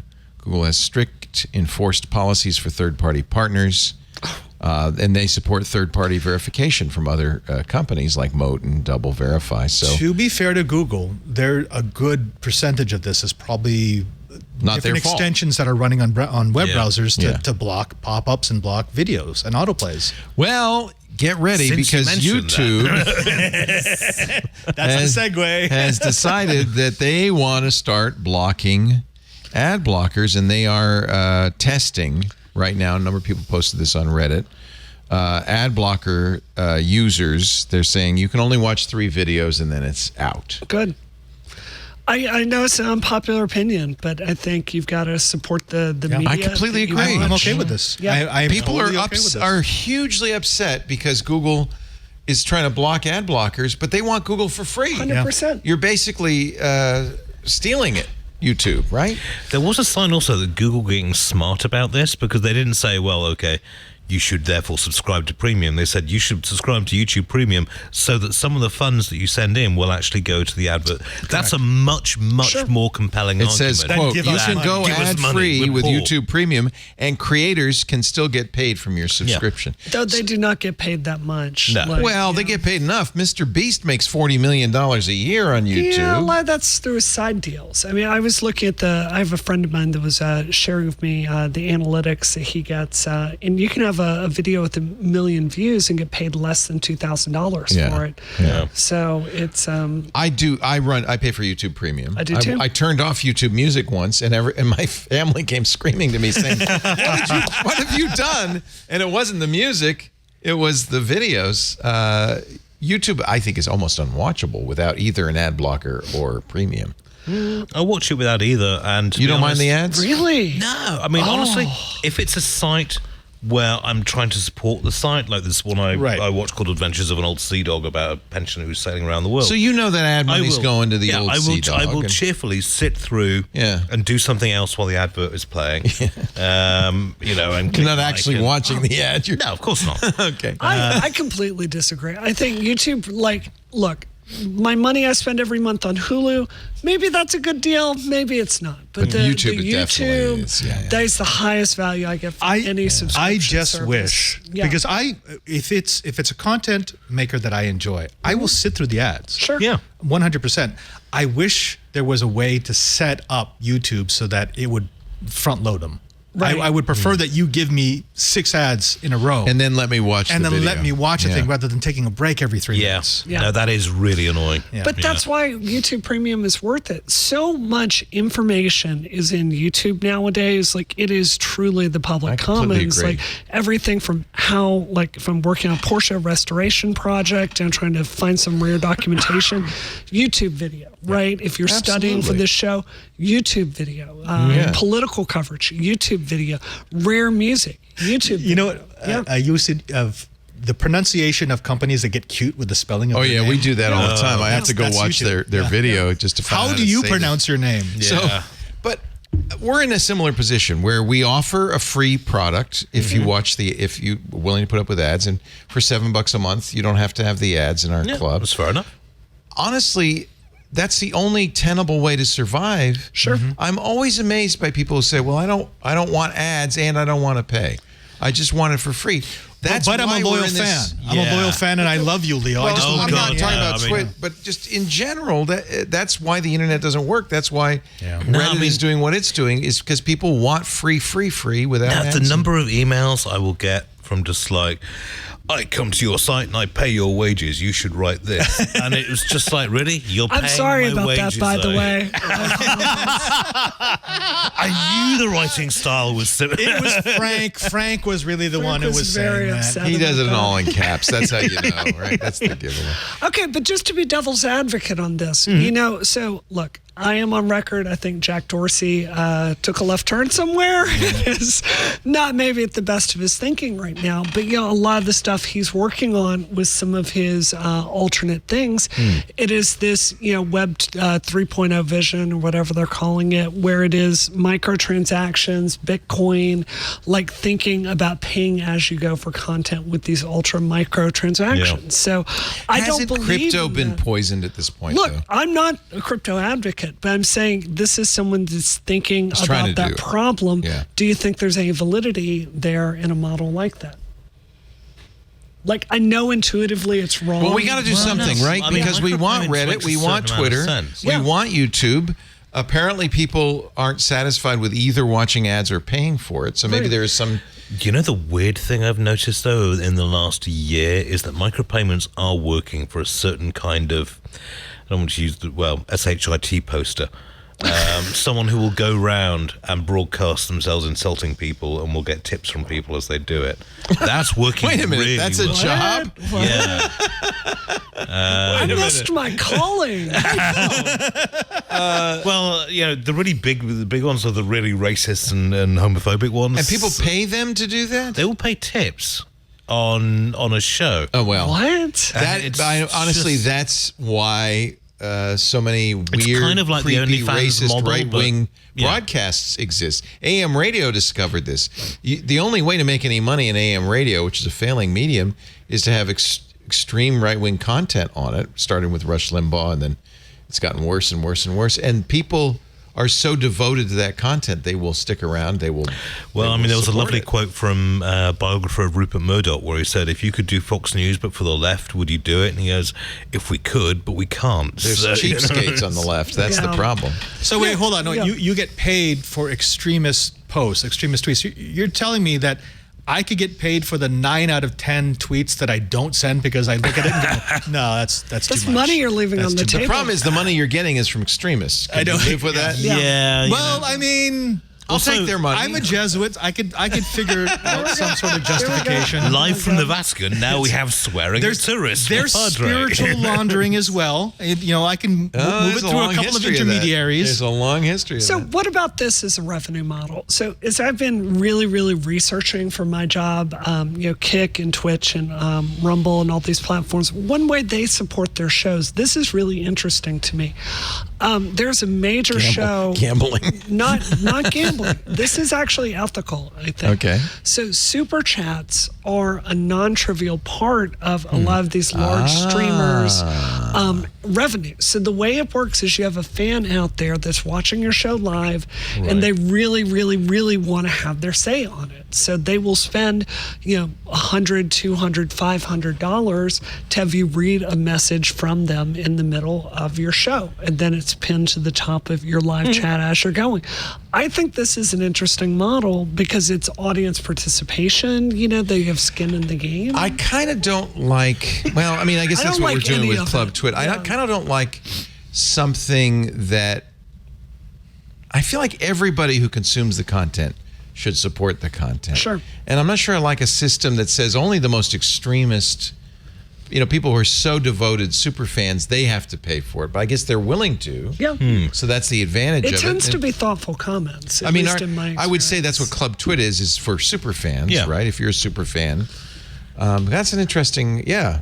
I've got to say also that it doesn't quite work as well with the Twitter verified tick, where it's just like, I'm going to pay for that. That's going to get promoted, and the quality of content has gone down drastically. Yeah. But with something like Club Twit, people care. They want to pay. Fair enough. Yeah. Sure. I guess there's nothing wrong with that. I mean, because to be honest, only 1% of our audience pays. 99% get to benefit. Well, let's see, we still have those ads, so there's revenue in that. And speaking of which, let's take a break. I got to do an ad. I'm never going to get this in under an hour and a half. We only have 7 minutes left. Never going to happen. You guys are too good. You're silver-tongued devils. Ian Thompson is here from theregister.com. Brianna Wu from the rebellionpack.com. I just was on the Rise of the Rebellion ride at Disneyland. It's so good. It's so good. It's the best ride at Disney. by And I far. thought of the Rebellion Pack the whole time. I don't know why. We And co-sponsor them. you should. And from the Vatican, where there are some excellent rides, I might add Father Robert Balacer. Leo, the are you digital driving an Jesuit. Audi right now? No, why? Stop it! Unlocked! Stop it! Okay, just checking. Already he's hacking the parking lot. Our show today brought to you by Decisions. In today's digital landscape, businesses are faced with an overwhelming number of tools and systems that are necessary to operate effectively. How hard is it to manage all these disparate tools, making sure they work together seamlessly? That can be a daunting task. That's where Decisions really can help you. Decisions serves as the ultimate orchestrator for IT and industry experts, providing a unified platform for businesses to manage their digital infrastructure. By automating routine tasks, customizing workflows, Decisions helps businesses reduce operational costs, improve customer service, and streamline their overall processes. In a constantly evolving digital landscape, where innovations happen on the fringe, adaptability is crucial to staying ahead of the game. Using a powerful no-code platform, Decisions allows both developers and business users to build applications and automations without a single line of code. With Decisions, your team can collaborate to build and adjust workflows, dynamic forms, decision-making processes to fit your unique and ever-changing business needs. Decision features a robust rules and workflow engine, as well as a pre-built integrations that connect to any legacy system via API. And all of this is controllable within a simple drag-and-drop visual interface designer. Here's a great example of how decisions automation software can help. Knowledger manages portfolios and investment activity for family accounting offices and investment firms. They faced a challenge in managing their complex digital landscape.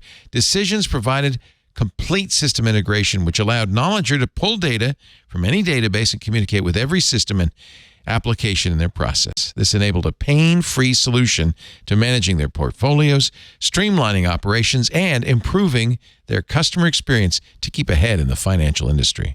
Automating the small decisions frees up valuable time for your team to focus on the bigger decisions that matter to your business. With Decisions, you can customize workflows to automate routine tasks and reduce operational costs, all while better serving your customers.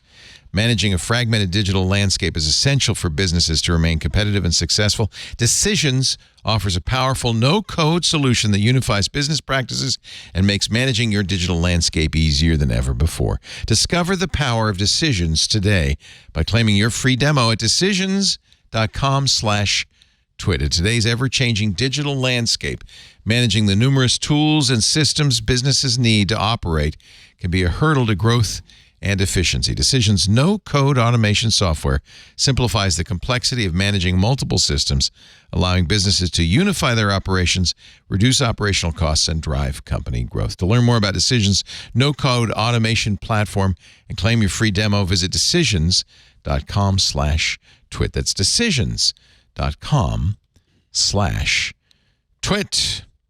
All right, you all got to go to get refreshments. I'm stuck here. I got to meet your dog. Lily, it's Burke's dog. Actually, I owe Burke a big debt of gratitude because we can do the story now. I got a call a few months ago from a guy I'd worked with on MSNBC's The Site. He was an NBC vice president. He executive produced The Site. He actually was a legend in broadcasting. He produced Don Imus's TV show. Don famously used to call him Moose Butt Bohrman. Oh my God! He was affectionately.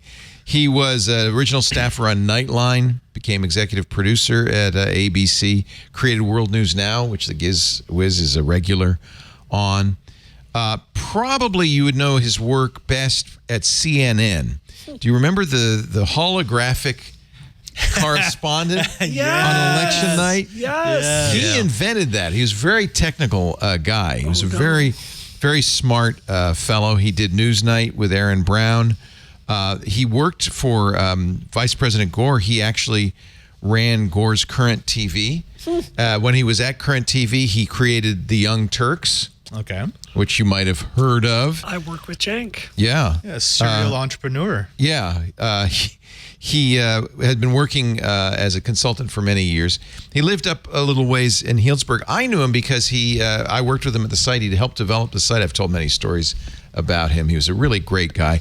He called me a couple of months ago and said, we're moving out of this beautiful house in the wine country down to Palo Alto, and I am getting rid of memorabilia, and I have the original sign from The Site, which was a show we did on MSNBC from 1994 to 96. Is that what that is? And it was hanging up, but it had been broken. The lights didn't work anymore. It had kind of fallen apart. He said, do you want it? And he said, when you're done with it, I've promised it to the Computer History Museum. They want to put it there. So this was a show for this. When MSNBC launched, it was a joint venture of NBC and Microsoft. They came to Ziff Davis and said, we need a technology show if we're going to be. So I went out to 30 Rock and presented, along with a bunch of other Ziff Davis people, a show that we wanted to do. I wrote the long 95-page treatment, and it got the site on the air. And I was there for the launching. That's where I got my Emmy for the virtual character. I played Dev Null with Soledad O'Brien was the anchor. So I said, yes, we'll come up. Jerry Wagley, who was our chief operations officer, had just got his Ford pickup, his new electric Ford pickup, the Lightning. And so we drove up, we got it, brought it down here, and I gave it to Burke. saying, I said, Burke, can you get this thing working? It's not in great shape. He opened it up. It was custom made for the site. NBC probably spent $20,000 on this thing. Bohrman told me, he said, yeah, we did the pilot, and Andy Lax, the head of NBC News, called up and said, you need a sign. Get a sign made for the show. So that was basically behind you at the moment. Carte blanche. Yeah, we have a big gear. We have a sign. He said carte blanche to do whatever he wants. So he built this sign. It was custom made. Fluorescent lighting all the way around, because fluorescent was all we had in those days. When we got it, the fluorescent bulbs were very broken. Miami Vice. Yeah, Burke took it apart. He has been spending many hours fixing this, because, sad to say, David Bohrman passed away at the age of 69 last Sunday. Very young. Yeah, it was very young. He was a really talented producer, a smart guy. I really enjoyed knowing him, and I'm very grateful. So Burke, I said, Burke, I'd love to talk about David on Twit this Sunday. Can you get the sign working? And John, you said he was up till midnight every night for the last three nights. And now it shines. And there's the site sign. We haven't hung it. He said, I get it working, but hanging it it's very heavy, and we want to make sure it's safe and doesn't fall on Ian's head. So I'm very thankful about that. Thank you. So it's not yet hung. We will hang it. What's the frame is made out of aluminum? Yeah. Go ahead and touch it. It's. I think you'll find that's aluminium. But Oh, you just gave him an opening, didn't you? I don't know if it's aluminum or aluminium or lead. It's so nice. The thing weighs like several hundred pounds. So this is what I'm trying to think about from an iconography perspective. What is this supposed to be like Jetsons? It was the future, right? The pitch I had made to them, which was early for its time, this is 94, was that there would be a website called The Site, and the TV show, which would be a nightly TV show, would be on the air on MSNBC, but all through the day you'd be able to tune in via streaming to watch these people living together in this Victorian house. What year was this again? 94. That's Jennycam level of. Yeah, it was very early days. I don't know if Big Brother had launched yet or not, but I thought No, Big Brother launched in 1998 in the UK. it was later. So this is Big Brother. I actually thought about applying to that, and my girlfriend at the time said, I will leave you instantly if you go on that show. You might have applied to this, because you would be living in this Victorian, and I said we could have cameras on everybody. People would tune in during the day to watch them creating the show, and then turn in at night to watch the show. This is a big, long pitch. And of course, they cut out all that stuff and just did the show. But you realize this is just the equivalent of a hype house? You invented the TikTok hype house back in the 90s. But back in the day. So it's amazing how many people have copied it as well, because Sky News in the UK came up with the idea of putting live webcams in the news meeting office. And that lasted one session, I believe, because everyone had been warned so repeatedly not to swear, that somebody just came out and swore, and it was just, I'm sorry, it was on my mind. You know? I'm British. I can't help it. That's what I loved about my set at the Brick House, because I had the producers row behind me. Right. So during the show, you see them doing their regular thing. That was kind of, the site was also an open studio in that respect. Soledad was the anchor.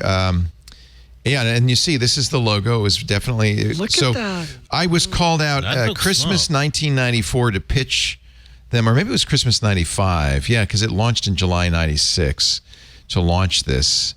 And of course, MSNBC changed format to be full news about 18 months in, so the show was canceled. But we have the sign. Burke has done an amazing job. He's put LEDs all around the rim, because those letters light up because of peripherally the light nothing coming behind through. them. Look at that. No, so it really is a remarkable thing. So Burke, I just want to say your reward: free snacks for the rest of your life, and I've got the first installment right here, Burke. Come on and get it. There you go. Don't take that peppermint patty though. That's can't mine. have that. That's mine. We do not have anything like this in Rome. They don't have a snack ball for you? You know what our snacks are? Wafers? Bread. Yeah. You can't eat the communion wafers. That's illegal. But it's Italian bread. I'm gonna it's like the sugar-filled junk you get here. Anyway, David, thank you. That was a huge contribution to us. That's very cool. I'm really grateful that David remembers me so fondly, and I remember him. And David, we will miss you. Great television talent. His dad was a TV anchor in Los Angeles, quite famous. And so he got the bug from his dad. His dad was also a hippie. There's some great stories there. Someday we'll delve into them. Do you think there's much of a, there's a trend I've been noticing, especially as a lot of Twitch and TikTok and Kick and all that gets to be higher and higher production values, that they're doing a lot of, there are very few people that are building actual studios nowadays. Like there's a lot of green screen and compositing and stuff like that. Do you think we're ever going to get back to a point where people are building these sophisticated sets? That's a great question. When we built this, even then people were already doing that. Right. We had a TriCaster that could do virtual sets. And I'm a big believer, and partly because of people like David Bohrman, that there's something about a physical presence in a physical, real space where you can tell there's something behind them. In fact, in our old studio, there were windows behind us. You'd see cars go by. I remember when we first built the brick house, a listener, a viewer said, I hate this. I just saw somebody walk by with a spoon going to lunch. And I said, yes, because we want to make this a real place that has a sense of place. And I think that adds value to it. You know what? It would be a lot cheaper if we just did green screens and everybody was at home and we didn't have to have a sense of place. It would be a lot cheaper if we didn't do video at all, to be honest. And if I were starting Twit today, maybe I'd consider those because, frankly, our financial, our business model is not great. It costs us a couple $1 million a year at least to run the studio and pay for the staff and all that, and we could do it a lot cheaper. I love what we've done, and I loved the site. Same thing. I loved having that physical presence. It's special being here, like the lights and everything. It's definitely a different experience, and it gives the panelists a sense of energy. And so I'm a big believer in this, but it's very expensive. It's I've kind of old school. I've seen a lot of tricks. Like one of your competitors in this space had a really interesting video the other day about basically a black magic box that's built for basically chroma keying around people with the camera moving. It's amazing. It was really interesting. Well, it's kind of like what they do with the Mandalorian and Andor, which is in the volume. They have big screens, and the perspective moves as the camera moves, and you can do. Look at the Mandalorian. Look at Andor. Beautiful. That's a fraction of the cost that it cost to make the original Star Wars movies. Because of that. And I think it's everybody's good. In fact, it's better for the actors because the actors aren't acting against a green screen. They're at least in a space that looks like they're in mountains. But even with that, there's already a backlash. You've got the hardcore fans who are saying, I'm tired of that eggshell green screen thing that they use for Mandalorian and all the new Star Wars films. I'm like, well, okay, it's amazing, is it not? Sure. How quickly you get jaded. Okay, but counterpoint, Picard season 3, when they went and actually built all those sets and the Enterprise D actually flew again, I swear a tear just went down my face. I thought that was one of the big strengths of Firefly is that they actually had the full set and everyone could get in and get that slightly claustrophobic feeling, which works. I was talking to David Hewitt, who was Dr. Rodney McKay in the Stargate franchise, and he was saying that when they canceled Stargate Universe, they were just going to toss everything. Wow. They junked everything. So he called the guy. He knew him from his Stargate Atlantis days. He said, I'll be there in like 3 hours. I'll just take what I can. Yeah. And by the time he had gotten there, they had thrown away like 90% of it. So he was able to get a couple of set pieces, some of the special lights and the sconces. Yeah. But he said, this is normal. And it's by purpose. It's not that it would cost a lot to store it. It's the producers don't want anyone making any more content with the stuff that they own. No. Sad.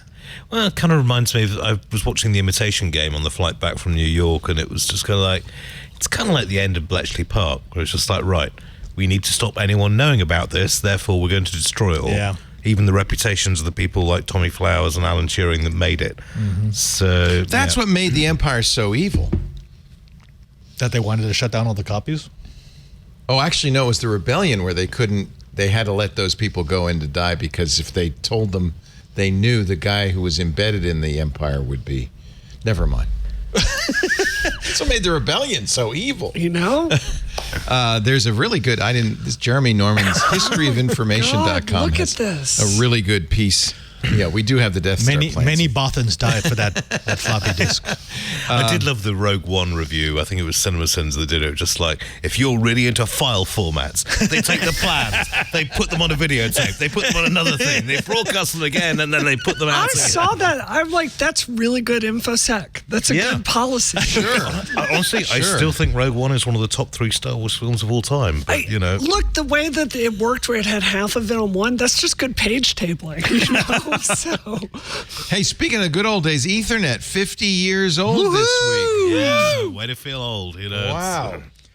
Okay, there's an entire generation of younger geeks who don't remember a time when it was almost impossible to properly connect 2 computers, even if they were equipped with network hardware. Yeah. We're so spoiled in general. Very spoiled. Yeah. Exceptionally spoiled. Well, I mean, come on, you remember Independence Day when that, as it's the weekend, but the only thing that Mac could connect to was the mothership, and you were like, I can't do that with a PC in that model. Right.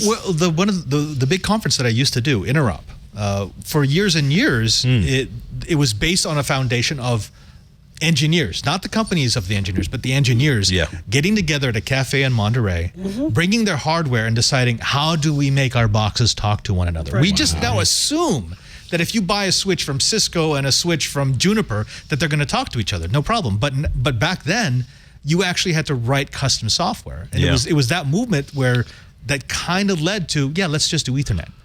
Ethernet 50 years ago at the Xerox PARC, the Palo Alto Research Center, Bob Metcalf Look at that, authored a memo describing X-Wire, a 3 megabit.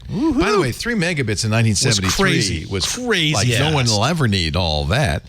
3 megabit common bus office network system. It's one of those great PARC inventions which we've all benefited from, and Xerox singularly failed to do anything with. Nothing. What is we are now, I mean, if you have Cat 6, that's gigabit, 1,000 megabits. Cat 6 can actually do 10 gig. 10 gigabits. And is there anything we have 10 gigabit connection here. Anything above that, they typically do 100 gig, but there are copper like 20 gig. Like 40 gig. Wow. Yeah. I think it's so frustrating that, like, if you're shopping for a house, there's so few houses have actually invested in, like, really good You can buy our house.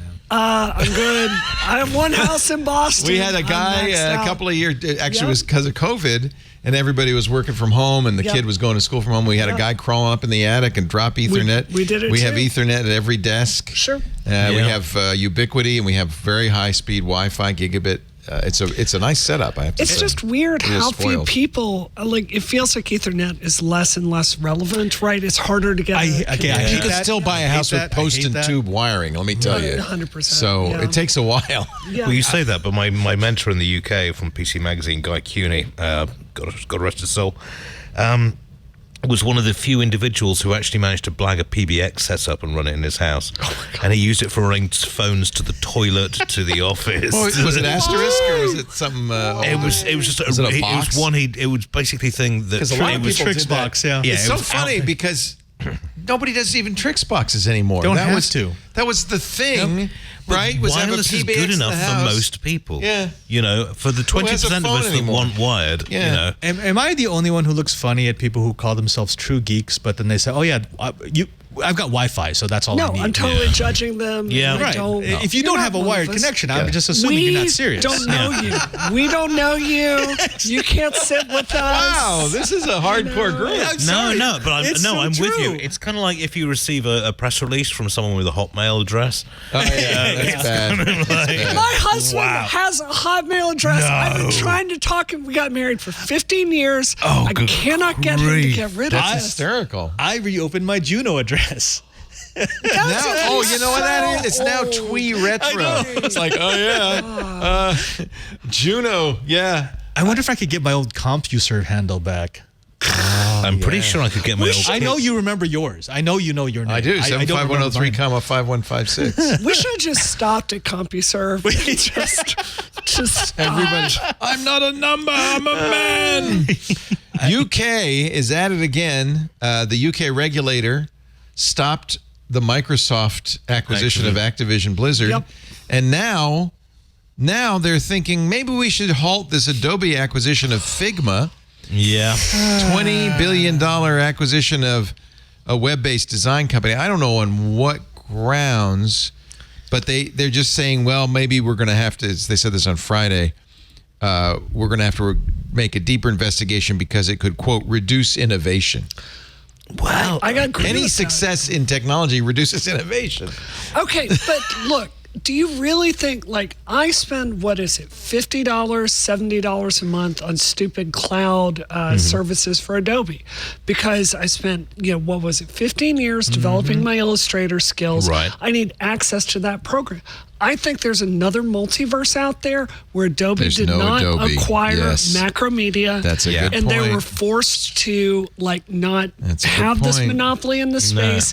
No, we're not all hemorrhaging money just to access the tools that we need to use. The worst with Adobe was this is just because everybody hates Adobe, though. I love Adobe. They make it so easy to hate. I want to be clear. I love Adobe. I think they've revolutionized mass You don't parts like their business, of the.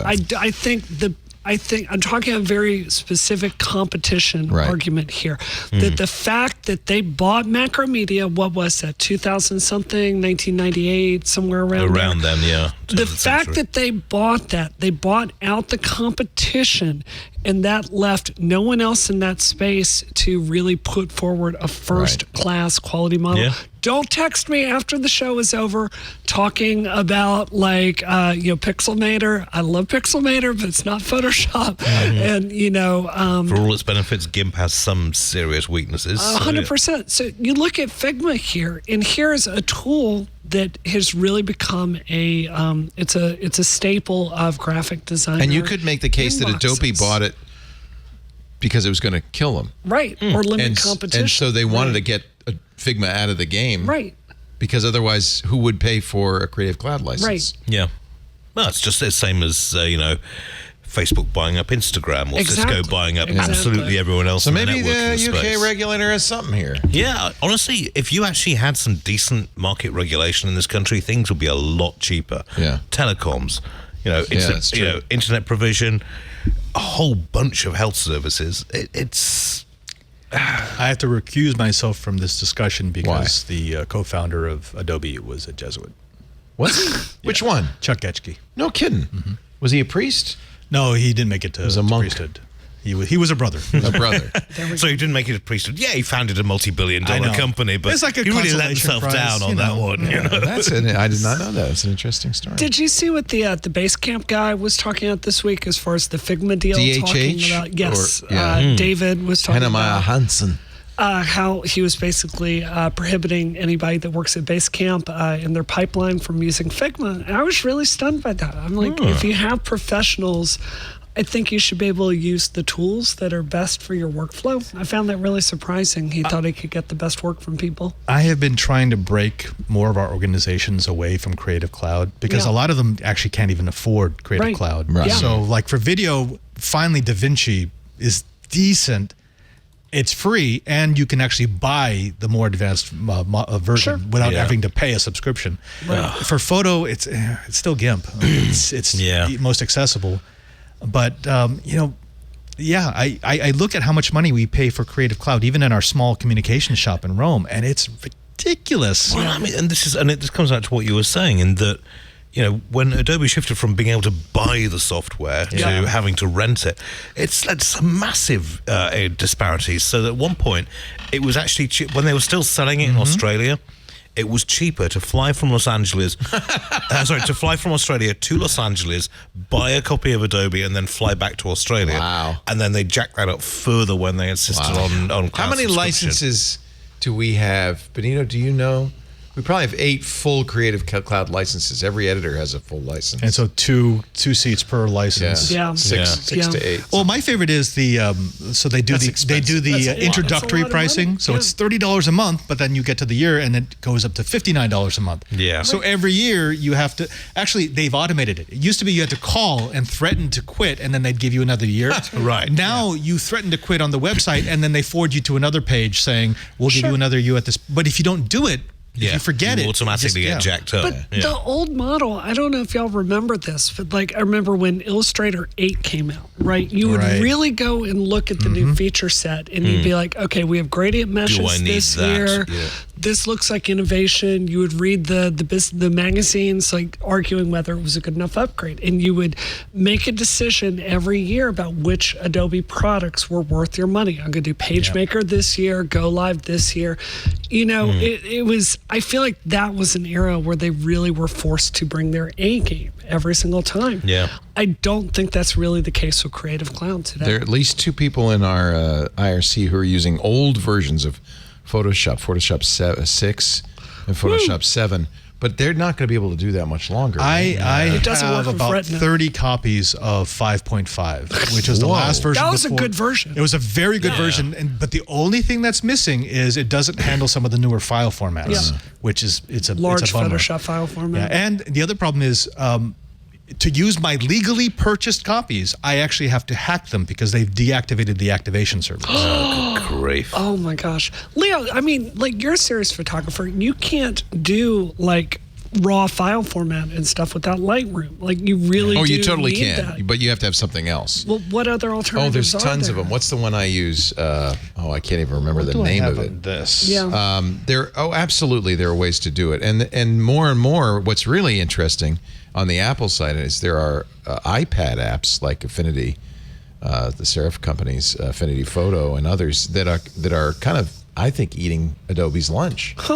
So I think a lot of, at least on the Mac side, a lot of people are abandoning Photoshop and Lightroom. Yeah. I had the $10 photography subscription, which was Lightroom and Photoshop, and I just checked it the other day, and it doesn't include Photoshop anymore. Oh my gosh! And it's like, dudes, and I just the hell with them. I'm sorry, I'm done with Adobe. There are solutions out there. I think it's Camera One that I use. I'd love to look into that. I mean, I get Lightroom through my job, but Camera One is not a subscription. You buy it, but it does all of the. No, that's not it. What is the name of it?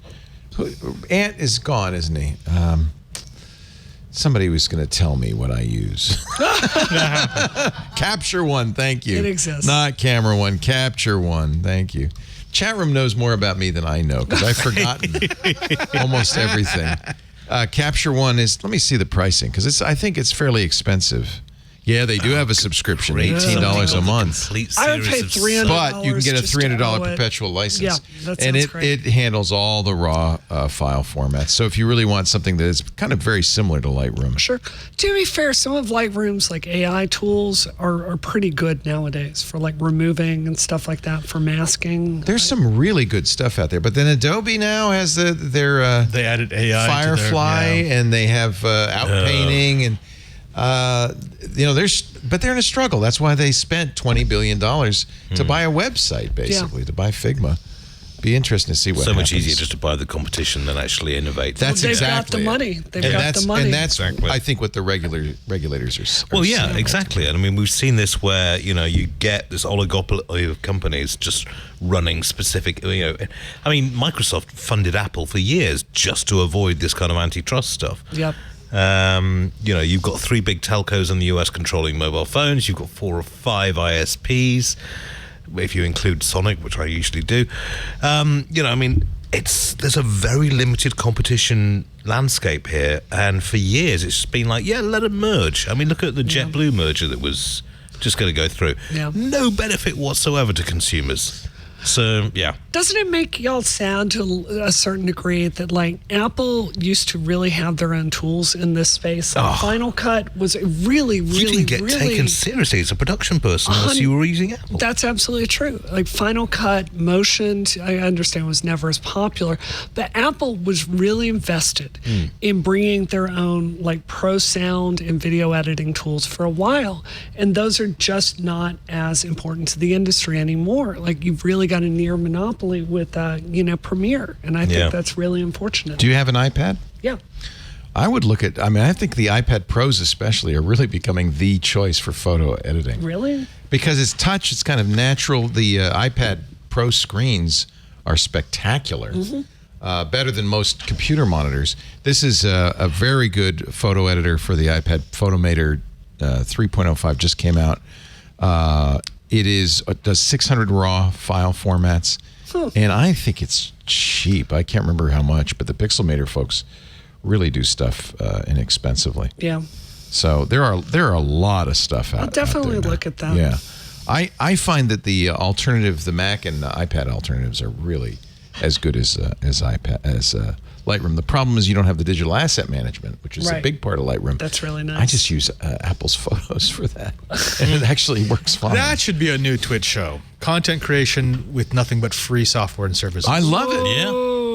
I love that idea. Do tutorials on We it. could do that on Floss Weekly. Yeah. 100%. Yeah. So there was a lot of attention to the U.S. Supreme Court this week. One case, though, that affects tech people. The rest of it affects normal people. There are people affected in tech. Yes. Oh, believe me. Yes, absolutely. But I won't get into those. I will talk about a couple of kind of surprising cases that didn't get much coverage because of the big Supreme Court cases this week. But first, a word from our sponsor. Our show today brought to you by ExpressVPN. We were talking on Ask the Tech Guys about why you would want to use a VPN. And even today, there are still some very good reasons for security, for privacy, to eliminate geographic restrictions. We all spend too much time on our phones these days, buying groceries, sending pictures to friends, maybe ordering a car to the airport, Father. The scary part is your phone carrier sees it all. They collect data on whatever it is you're doing. Verizon admits to it. They say it's so they can, quote, better understand your interests. Oh, boy, they understand my interests. Really, all they want to do is sell your activity to advertisers. And they can. It's completely legal. Stuff like the sites you visited, what you've been on to online. The more they can get on you, the bigger their paycheck becomes. If you want to protect your privacy, your security online, you need a VPN. And I use ExpressVPN. It's easy to use. It's an app on iPhone, Android, Mac, Linux, Windows. It prevents your phone carrier from being able to see the sites you visit and sell it off to third parties. Same thing for your ISP. Comcast is not your friend. All it takes is one tap of a button and all of your network data is encrypted and rerouted through ExpressVPN's secure servers. I am so impressed with how ExpressVPN does this. In order to truly protect you, it's important that a VPN provider not log your activity, right? We know that. And of course, it's in the privacy policy. They've had it audited independently by third parties. But I want to tell you, they go a step further. They use a custom Debian distribution on all their servers that wipes the drive every night. They start fresh every morning. So there's no trace of your visit. They run their server technology, they wrote it themselves, called Trusted Server, in RAM, and it's sandboxed. So even if it wanted to write to the hard drive, it couldn't. It starts up just for you when you press the button on your ExpressVPN app, and when you're done, it goes away forever. There is literally no way any trace of your use of ExpressVPN can show up on their servers. It protects all your network data, not just your web browsing. You stay private even when you're using your apps on your phone. Whether you're an iPhone, Android, tablet user, ExpressVPN even works on your routers. They even sell routers, very nice routers, as a matter of fact, at expressvpn.com/twit. And the best part is one subscription covers up to 5 devices at the same time. So your whole family can use ExpressVPN. It's the only VPN I use. When your phone carrier tracks you, that's a gross invasion of privacy. Emphasize gross. You can keep letting them cash in on you or visit expressvpn.com/twit to get the same VPN I use. Take back your online privacy today. If you use our special link, you'll get 3 months free with a 1-year plan. expressvpn.com/twit. expressvpn.com/twit. We thank them so much for their support and for making a really, really great product. So, yes, the Supreme Court said you can discriminate against anybody anytime. You don't have to make a website for them. That was a funny case because nobody had actually ever asked that person to make a website. It was theoretical. He's like, sort of, I'm shocked to find out I'm in this thing. I'm married with a kid. And the guy they said wanted to... Anyway, stupid case. The Supreme Court made the, I think, clearly wrong decision because it opens the door for discrimination of any kind. And I think that, protecting people against, protected classes against that kind of thing is absolutely vital. They also threw away affirmative action after 50 years. Yeah. They overturned the debt relief Now, I don't know how you feel about all of that, but this one really got me mad. The Supreme Court rebuffed Apple. Hang on, you got a kid about to go to college. So No. My kids have gone through college. I'm done. Right. Okay. I got no more college. I am done. I mean, post grad, you could. Oh, no. Abby just got her master's last week. Okay. Yeah, she's done. Congratulations. Although she is saying she wants to get a PhD. No! You know, I hear NYU has an excellent PhD program, and I went, PhD stands for piled higher and deeper. Yeah. Well, no, if she wants to be Dr. Abby, that's okay with me. Okay. Worked out well for Frank. Does he have a PhD? He has a PhD What's his in doctorate in? bacterial genetics. Bacterial genetics. That's right. He worked on the mRNA He virus. did. He did. Vaccine. Not the virus. Don't, Wait, don't blame antivirus. We got crazy people in Boston Antivirus. blaming We Frank got a for story that. now, right? This case goes back quite a few years. I've talked to you Caltech. about this before on the show. Yeah, I think we probably Back in have. 2016. Caltech, which is a private research university in Pasadena, has patents on technologies that increase Wi-Fi speed and range on mobile devices. In 2016, they sued Apple and Broadcom, saying that both the companies were using their patents without license. Millions of iPhones, iPads, and other Apple devices using Broadcom Wi-Fi chips infringe the patents. Apple and Broadcom did something we actually were thinking about doing back when there was a podcast patent troll. Our attorneys, we talked with our attorneys about doing something called an intra partes appeal, which is you go to the Patent and Trademark Office and say, this patent's no good, overturn it. Yep. But our attorney said there's a risk. If you do that and the patent office doesn't overturn it, you're screwed, because then the jury sees that and says, you see, it was a good patent. So we didn't do it. Thank goodness. Adam Carolla. Yeah, I think it was Adam Carolla raised a lot of money. He did it. No, it was the EFF. Adam Carolla fight him in court, but the EFF went to the Patent and Trademark Organization and got the whole patent overturned. So that was a successful case. In this case, Apple and Broadcom went to the USPTO, and the patent office said, no, that's good. That's a good that's a good patent, which is kind of bad news for Broadcom. A jury then, hearing that, sided with Caltech. This was in 2020, and gave a $1.1 billion award split by Apple and Broadcom. Apple's was the lion's share. I think it was almost like 800 million. It's funny because that's only because Apple used Broadcom chips, right? It wasn't even Apple directly infringing. So I really think Broadcom deserves. But anyway, both companies appealed. The Court of Appeals for the Federal Circuit, which hears patent appeals, upheld the jury's findings. It did order a new trial on damages. That has not happened. So the $1.1 billion could be adjusted down. Yeah. In any event, Apple took it to the Supreme Court. In January, the Supreme Court asked the Biden administration whether the appeal should be heard. The Solicitor General in May said, no, please don't take the case. The Federal Circuit did it right. Supreme Court did not disagree, did not give them cert. So it's over in that regard. All we have left is a trial for how much the damages should be. Yeah, Leo, my husband works in patent law biotech, and interesting. I did not know that. Okay. It's often frustrating for me because I hear like people on my own side, the left, saying stuff that's just wildly inaccurate about biotech patents, right? Like you'll hear people say, "Oh, why didn't we funded all of this? Why don't we just have the patents and make them free for everyone?" And you're like, I don't think you understand the history of Moderna or how these things come to pass. It's a lot more complicated. So I just wanted to preface this by saying the conversation around biotech patents, I think, is frequently stupid. That said, I have personally never heard an argument for software patents that I have found compelling. I think these almost universally limit competition.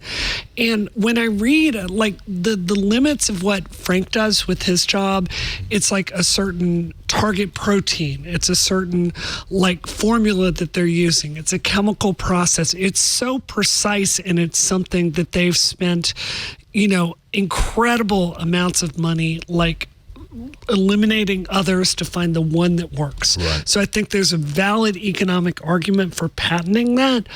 I don't understand. I've never seen an argument for software patents, I think, raises to that level. Am I alone here? No, you're or not do you alone all in that. agree? I mean, we're still getting letters from that bloke who claims that he invented email.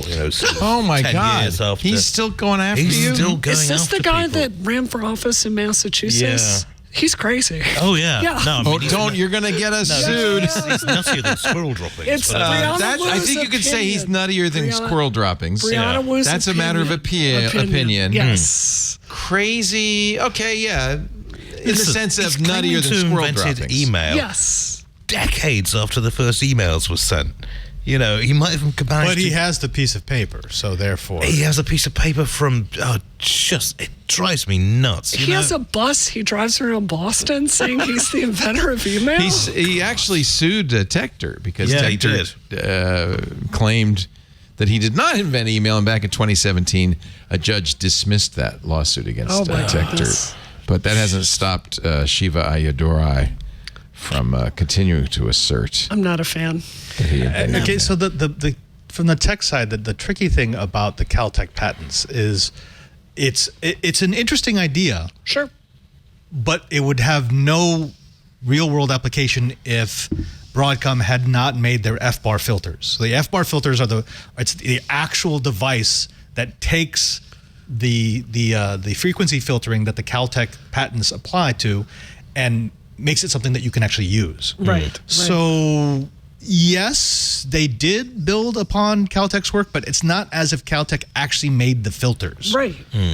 And this is my argument that, for the biotech industry, those patents, they're going through, they're plugging like dozens of Correct. protein Yeah. sequences in. They're doing experiments. They're seeing if it works. They're running assays, right? What you're talking about, Broadcom doing is developing a technology, spending that money doing the R&D, and a lockout process for a patent that, in my view, is essential across the industry. So I don't see the value for this. And I think it's really disappointing that SCOTUS has And the enabled Apple this. part of the judgment is even Yeah. more ridiculous because Right. Apple didn't even develop the technology. They bought a chip from Broadcom. Yep. Yeah. So, I mean, how many times divorced? If I started a business using my iPhone, can Caltech claim that they should get a percentage of that business because it used their... I mean, There it is. the American patent? legal system is a weird thing, but wasn't that basically just doubling their bases? Apple has more money than... Correct. I nearly said more money than God, but look who I'm talking to. But no, I mean, Apple has a lot of company. money. But, and so chucking them in there, maybe just in the hope that Apple would pay them enough money for this to go away. Well, then where does it stop? Apple was not the only company to use the FBAR filters. Absolutely. And in fact, if I was Caltech's lawyers, I'd be looking at this if they actually won it and going, well, hey, we've got a major payday going. there's a long which doesn't history help of the this. industry at all. Because universities own the research that its graduate students and its professors do in most cases. Stanford benefits greatly from Google because Google was invented by Stanford graduate students, and they pay Stanford every year millions and millions of dollars for the right to do what they do. Something which Aaron Schwartz was trying to stand up against. Yeah. Yes, that was... If we wiped out all software patents today, do we really think, is there anything in the tech industry that would be lost? No, it's a silly idea. Yeah. Now, how about DNA patents or, Well, or that's not- biotech Oh, patents? that's... I mean, Okay. that's If we're talking just Yeah. software Because patents, that's I don't kind of think like anything- software. It's our software.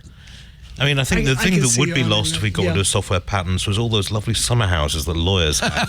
But other than that, I would can't be think of very- anything practical. You Nantucket changed my would go mind. through a That would be recession. very Oh, sad. Cape Cod would be out of Be business. over. FTC wants to put a ban on fake reviews. Yeah, damn, about time. I would too. love this. I think it's great. I have no confidence that they'll be able to enforce this. Yeah. Under terms of a new rule, it's proposed by the FTC. They have to go through a comment period and so forth. Businesses would face fines for buying fake reviews, $50,000, not for each review, but for each time a customer sees one. Whoa, that could add up fast. Lawyers be combing through the Amazon reviews. They would not just punish the companies that use the fake reviews, but also the brokers that sell them, that falsify the feedback. There's a But lot. presumably There are the companies. influencers that make them as well. Well, but there are companies that buy and sell fake reviews as well as those that buy or sell fake followers or views on social media. And yeah, there's plenty of influencers. No, I've had offers for my Reddit account. All the time I get offers. Yeah. All the time. A ban on insider reviews and testimonials, prohibiting a company from posting reviews from their employees and managers or relatives without proper disclosure. It also addresses review hijacking. Now, this is new to me. The practice involves repurposing reviews from other products. Oh, this happens on Amazon. You'll put out a product and then get good reviews for it, and then lump that in with others of your products that don't get such good reviews.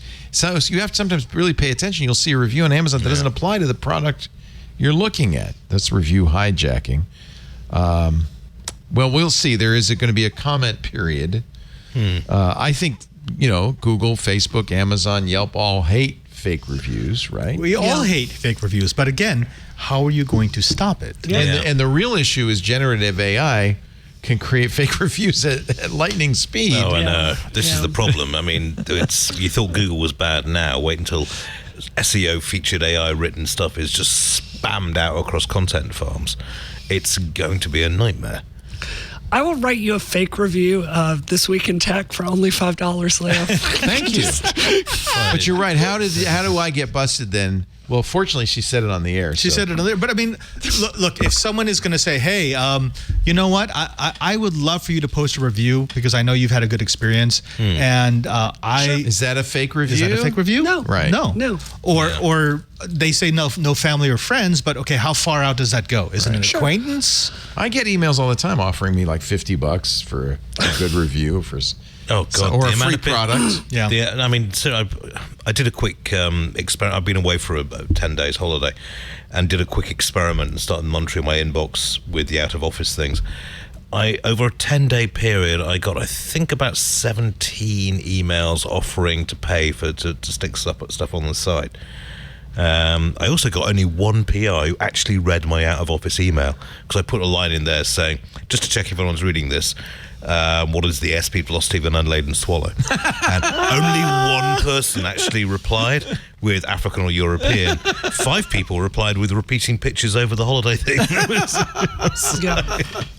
I forgot there's one other Supreme Court decision, which actually is, I put this in because of you, Brianna. You've been cyber stalked. A little bit. A little bit. Yeah. A little bit. Actually, I have as well. Who hasn't? Your wife has. Anybody in public, in the public eye these days. Yeah. The Supreme Court, in a 7-2 decision, ruled that if you're going to accuse somebody of cyber stalking, you have to consider whether they knew what they were saying was a threat, not what you felt. Which is horrible because crazy people don't know. That's right. That's why they're crazy. The case was Counterman versus Colorado. A guy who was convicted. Colorado has an anti-stalking law after he sent a barrage of threatening Facebook messages to a woman on Facebook that he'd never met. Yeah. The Colorado law just said, hey, if the recipient of the messages is, or any reasonable person feels distress, that's against the law. Yeah. They convicted him. Counterman appealed, arguing his statements were protected by the First Amendment and did not constitute true threats. So true threats are outside the First Amendment. So in fact, by the way, stalkers know this. If they said, I'm going to strangle you tomorrow, I can go after them. That's a true threat of bodily harm, right? You know this. I'm sure you've talked to the police department. And then they'll go after them. But if you say, you should be strangled, or here's your home address, it'd be a shame if somebody were to cause some harm. Is that a true threat? So Counterman said that wasn't my intention to threaten the person. Supreme Court agreed. Yeah. This is the majority opinion. Justice Elena Kagan wrote, the state prosecuted Counterman in accordance with an objective standard and did not have to show any awareness on Counterman's part of his statements threatening character. That is a violation of the First Amendment.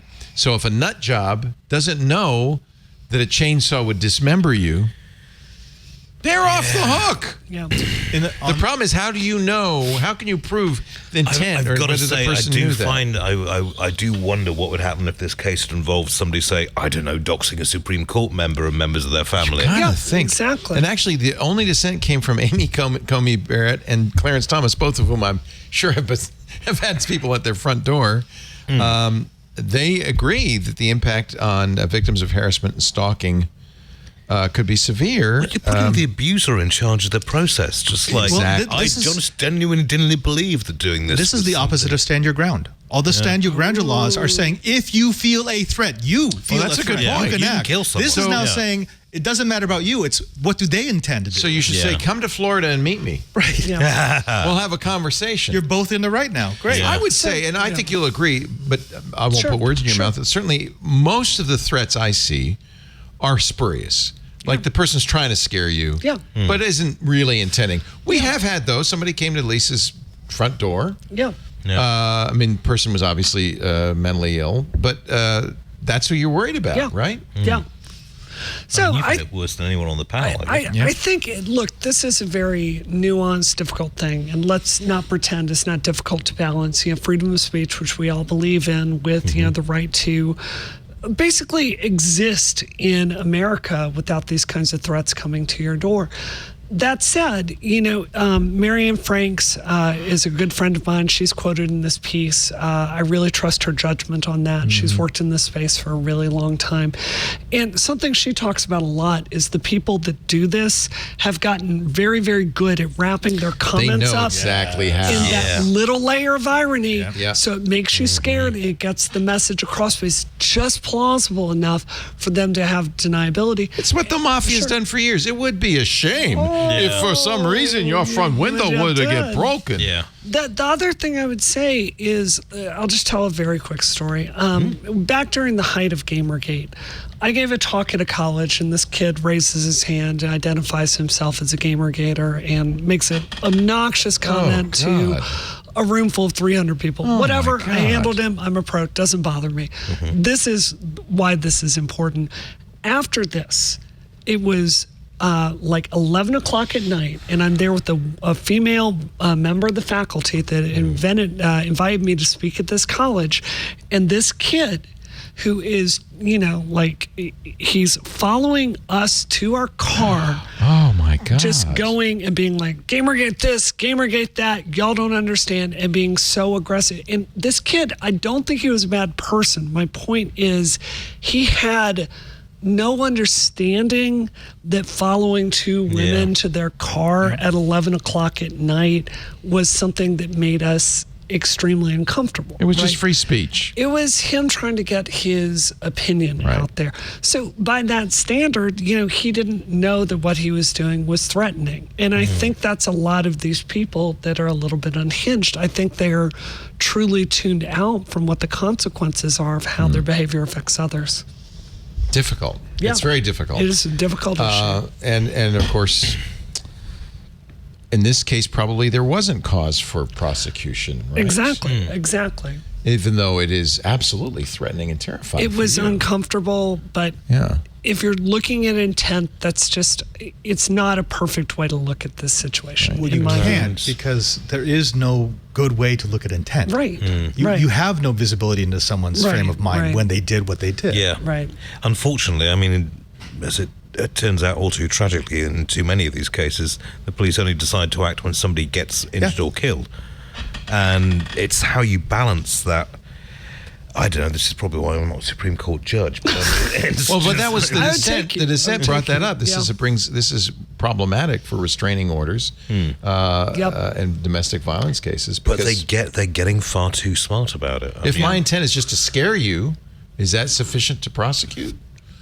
I don't know. It shouldn't be allowed. It's kind of like if you deliberately set out to scare someone walking down the street.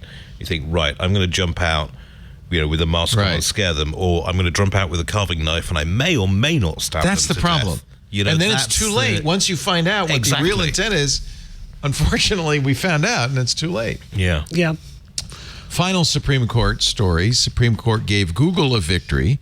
You may remember Rap Genius, the website, the lyric website. Genius did a clever thing with its lyrics. They buried an Easter egg in there, right? And they found in the Google search results reproduced the Easter egg exactly. Wasn't it? It was kind of funny, like you stole this lyric or something like that. It's like what the Academy Awards does with their screeners. Just put something that identifies where it came from and who took it. Yeah, basically they use different Unicode prefixes for different apostrophes, but it was a beautiful case in that regard, but it fell down on one simple fact. The lyric company didn't have the rights to the lyrics in the first place. Yeah, exactly. Well, yeah. You cannot be upset if someone steals something that you stole. Yeah. Well, look at Apple and Steve Jobs, but no, when it came to the GUI, but yes, it's... I think that's the theme of the new Indiana Jones movie, actually. So here's the watermark. It was in the punctuation. I love this one. Of the lyrics from a song by Alessia Cara, Not Today. Google has been secretly watermarking lyrics on its website with patterns of apostrophes. Oh, okay, which can alternate between straight and curly single quote marks. The watermarked lyrics surfaced on Google's information panels. So, which often appears the first result when you look up a song. Genius even went so far as to make the punctuation marks spell the word red-handed in Morse code. Oh my goodness! Yeah. Let me see. Okay, that's just kind of cute. This is clever. Yeah, I mean, it was a beautiful This case. is the smart apostrophe versus the straight apostrophe, right? And by alternating straight and smart to spell Morse in the Morse code dots and dashes, Google did the same exact alternation of of straight and curly quotes.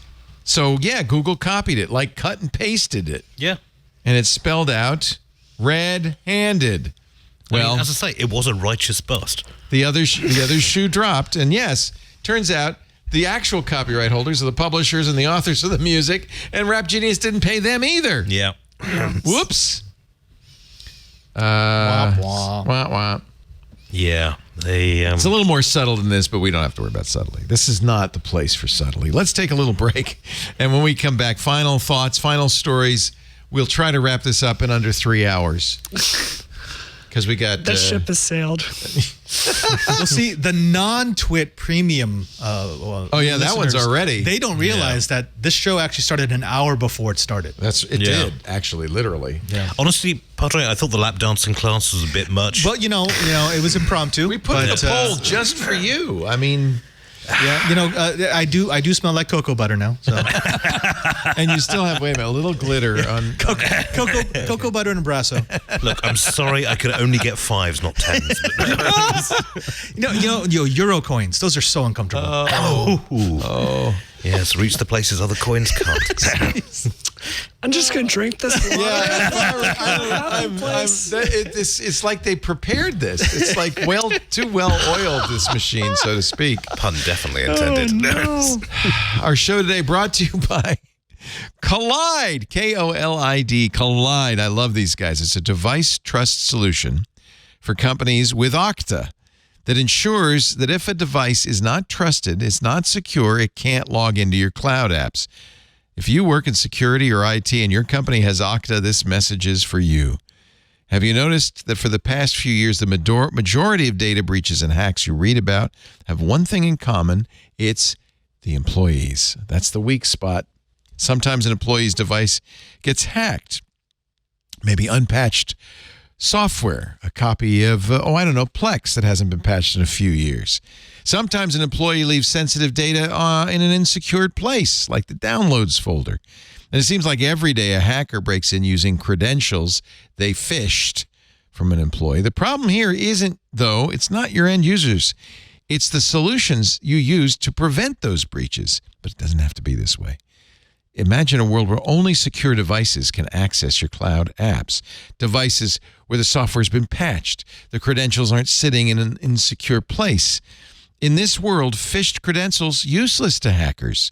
And you can manage every operating system, including Linux, all from one dashboard. Best of all, you get your employees to fix their own device security issues, which means less work for your IT team. The good news is You don't have to imagine this world. You could just start using Collide.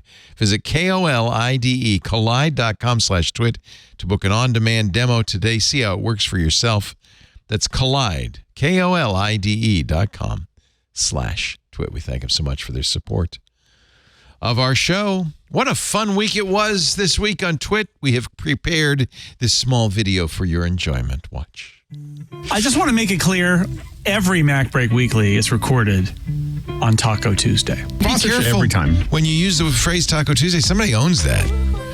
Taco Bell filed a petition with the USPTO to cancel the trademark owned by Taco John's for 34 years. Good for them. Because Taco Bell claims the commonly used phrase should be freely available to all who make, sell, eat, and celebrate tacos. The Defense of Tacos Act, sponsored by Taco Bell and Doritos. There's got to be a marketing plan here. Previously on Twit.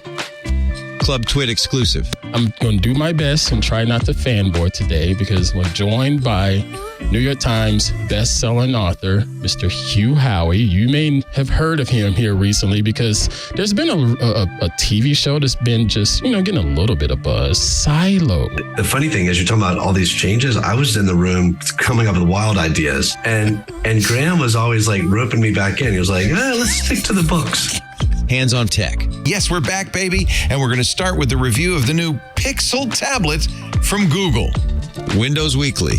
Yeah. I'll tell you, whatever comes out of this, like if the FTC wins or the FTC loses, Microsoft buys Activision Blizzard or doesn't, I don't think anyone's going after Sony. That's one of the conclusions I drew from the 4 days of testimony so far. But Sony is the worst.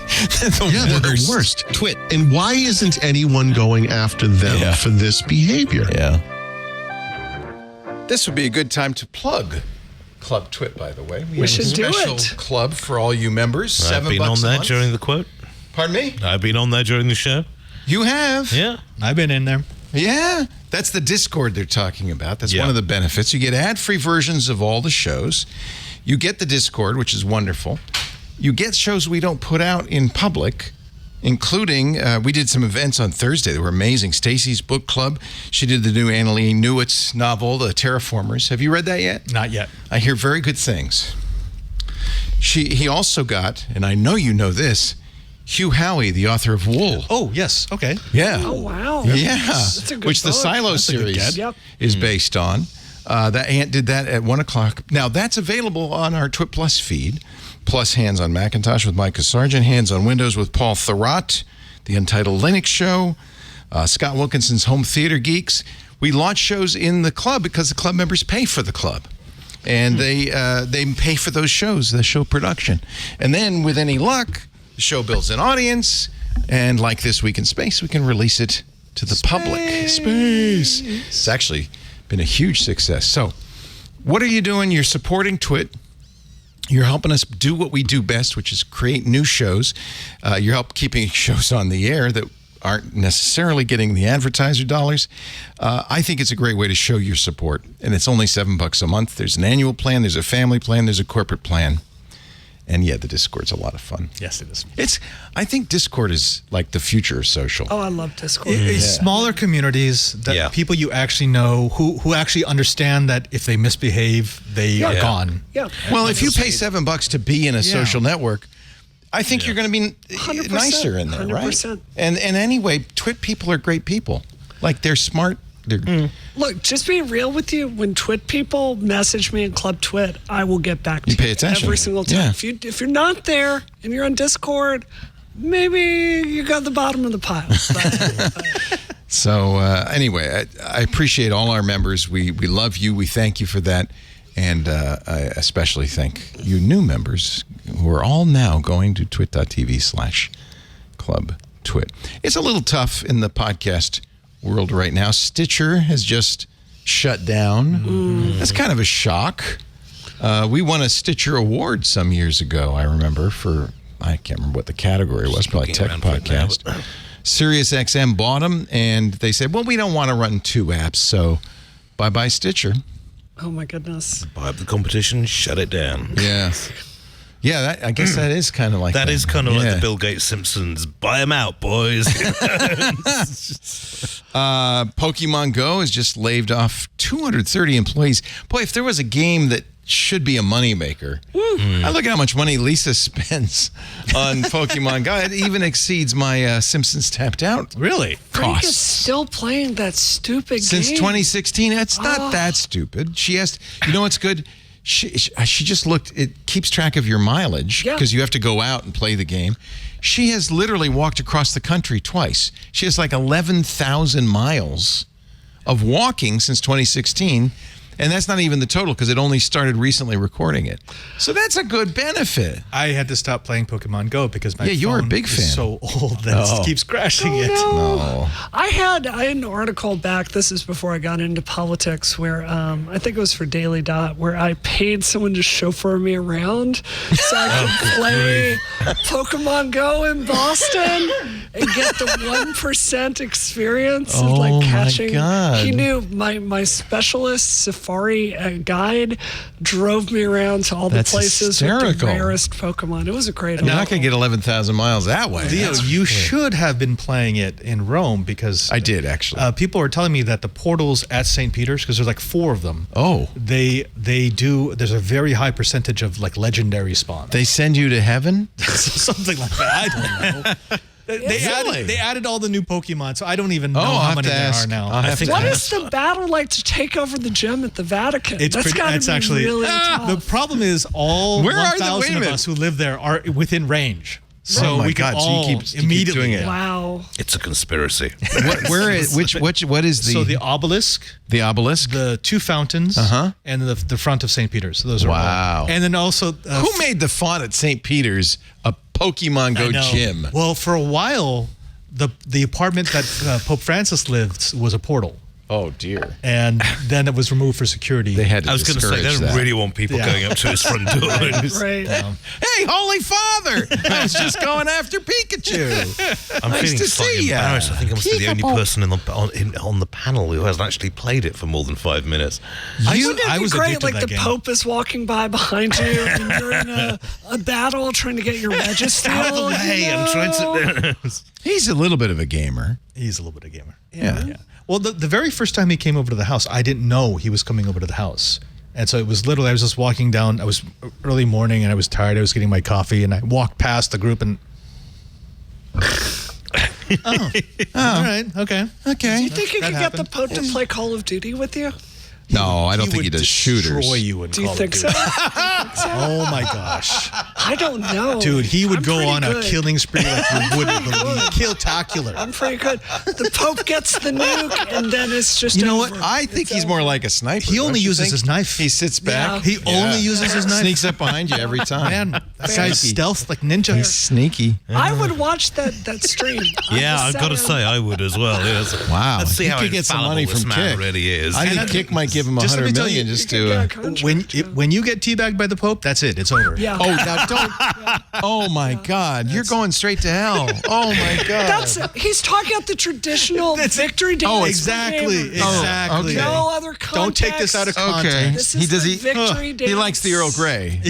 Yes. He prefers Earl Grey. All right. Over oolong or something like that. He likes a little... I think the Pope would be more of a Animal Crossing type fan. Yeah, I think that's more No. his... That's more speed. More his speed. He goes straight for the GTA online all day. He's Forza. Actually, I could see him doing Forza, actually. Yeah. Does he like to drive? He probably doesn't get to drive very often. He has the Pope Mobile. Yeah, but he doesn't get to drive it. Oh, yes. That would be pretty funny if he you're the drove Pope, it. I think you get to drive whatever you want. driving the Pope Mobile. Oh, he doesn't I'm talk not like even that. That's sorry. Catholic. If the Pope's like, Brianna, give me your Cayman keys, I'd be like, yes, sir. Oh, man. Here you go. The Oh, Pope man. is the most Is that your hot car right now that came in?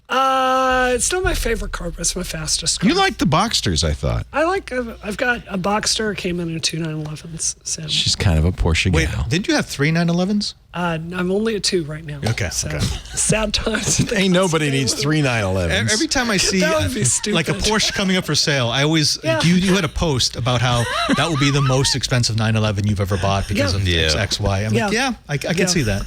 I've done a really good job at making my brand hashtag synonymous with Porsche. That's good. Maybe someday they'll notice. Yeah.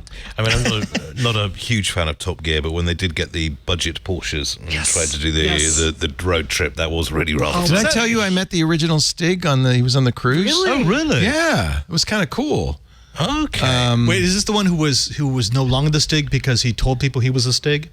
Yeah, I think so. Okay. Yeah. He was the first Stig. He was the white Stig. Yeah, they fired him off the bridge of an aircraft carrier, if memory serves. They did. He drove a car off an aircraft. Perry McCarthy. I'm sorry. He was the black suited Stig. Really nice guy. He drove a little bit in F1. Had like the worst car in history in F1. So it's the steering broke. No, it was. It was terrible. You know what his personal car is? Porsche 997 Turbo. You know that, do you? 7.2 Turbo. I wish you'd been on the cruise with us because you could have talked his language. I totally geeked out. Like, help he me was get great. one. He gave 3 lectures. I really enjoyed it. It was a lot of fun. He's a good guy. Yeah. Anyway, you would think if you got the rights to run the Apple Card program, that'd be a license to print money. Yeah. No. Goldman Sachs, who does run the Apple Card program, is trying to get out of it.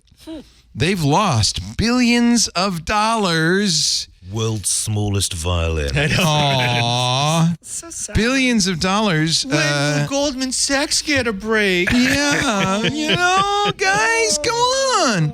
They lost about $3 billion on their consumer lending push over the last 3 years.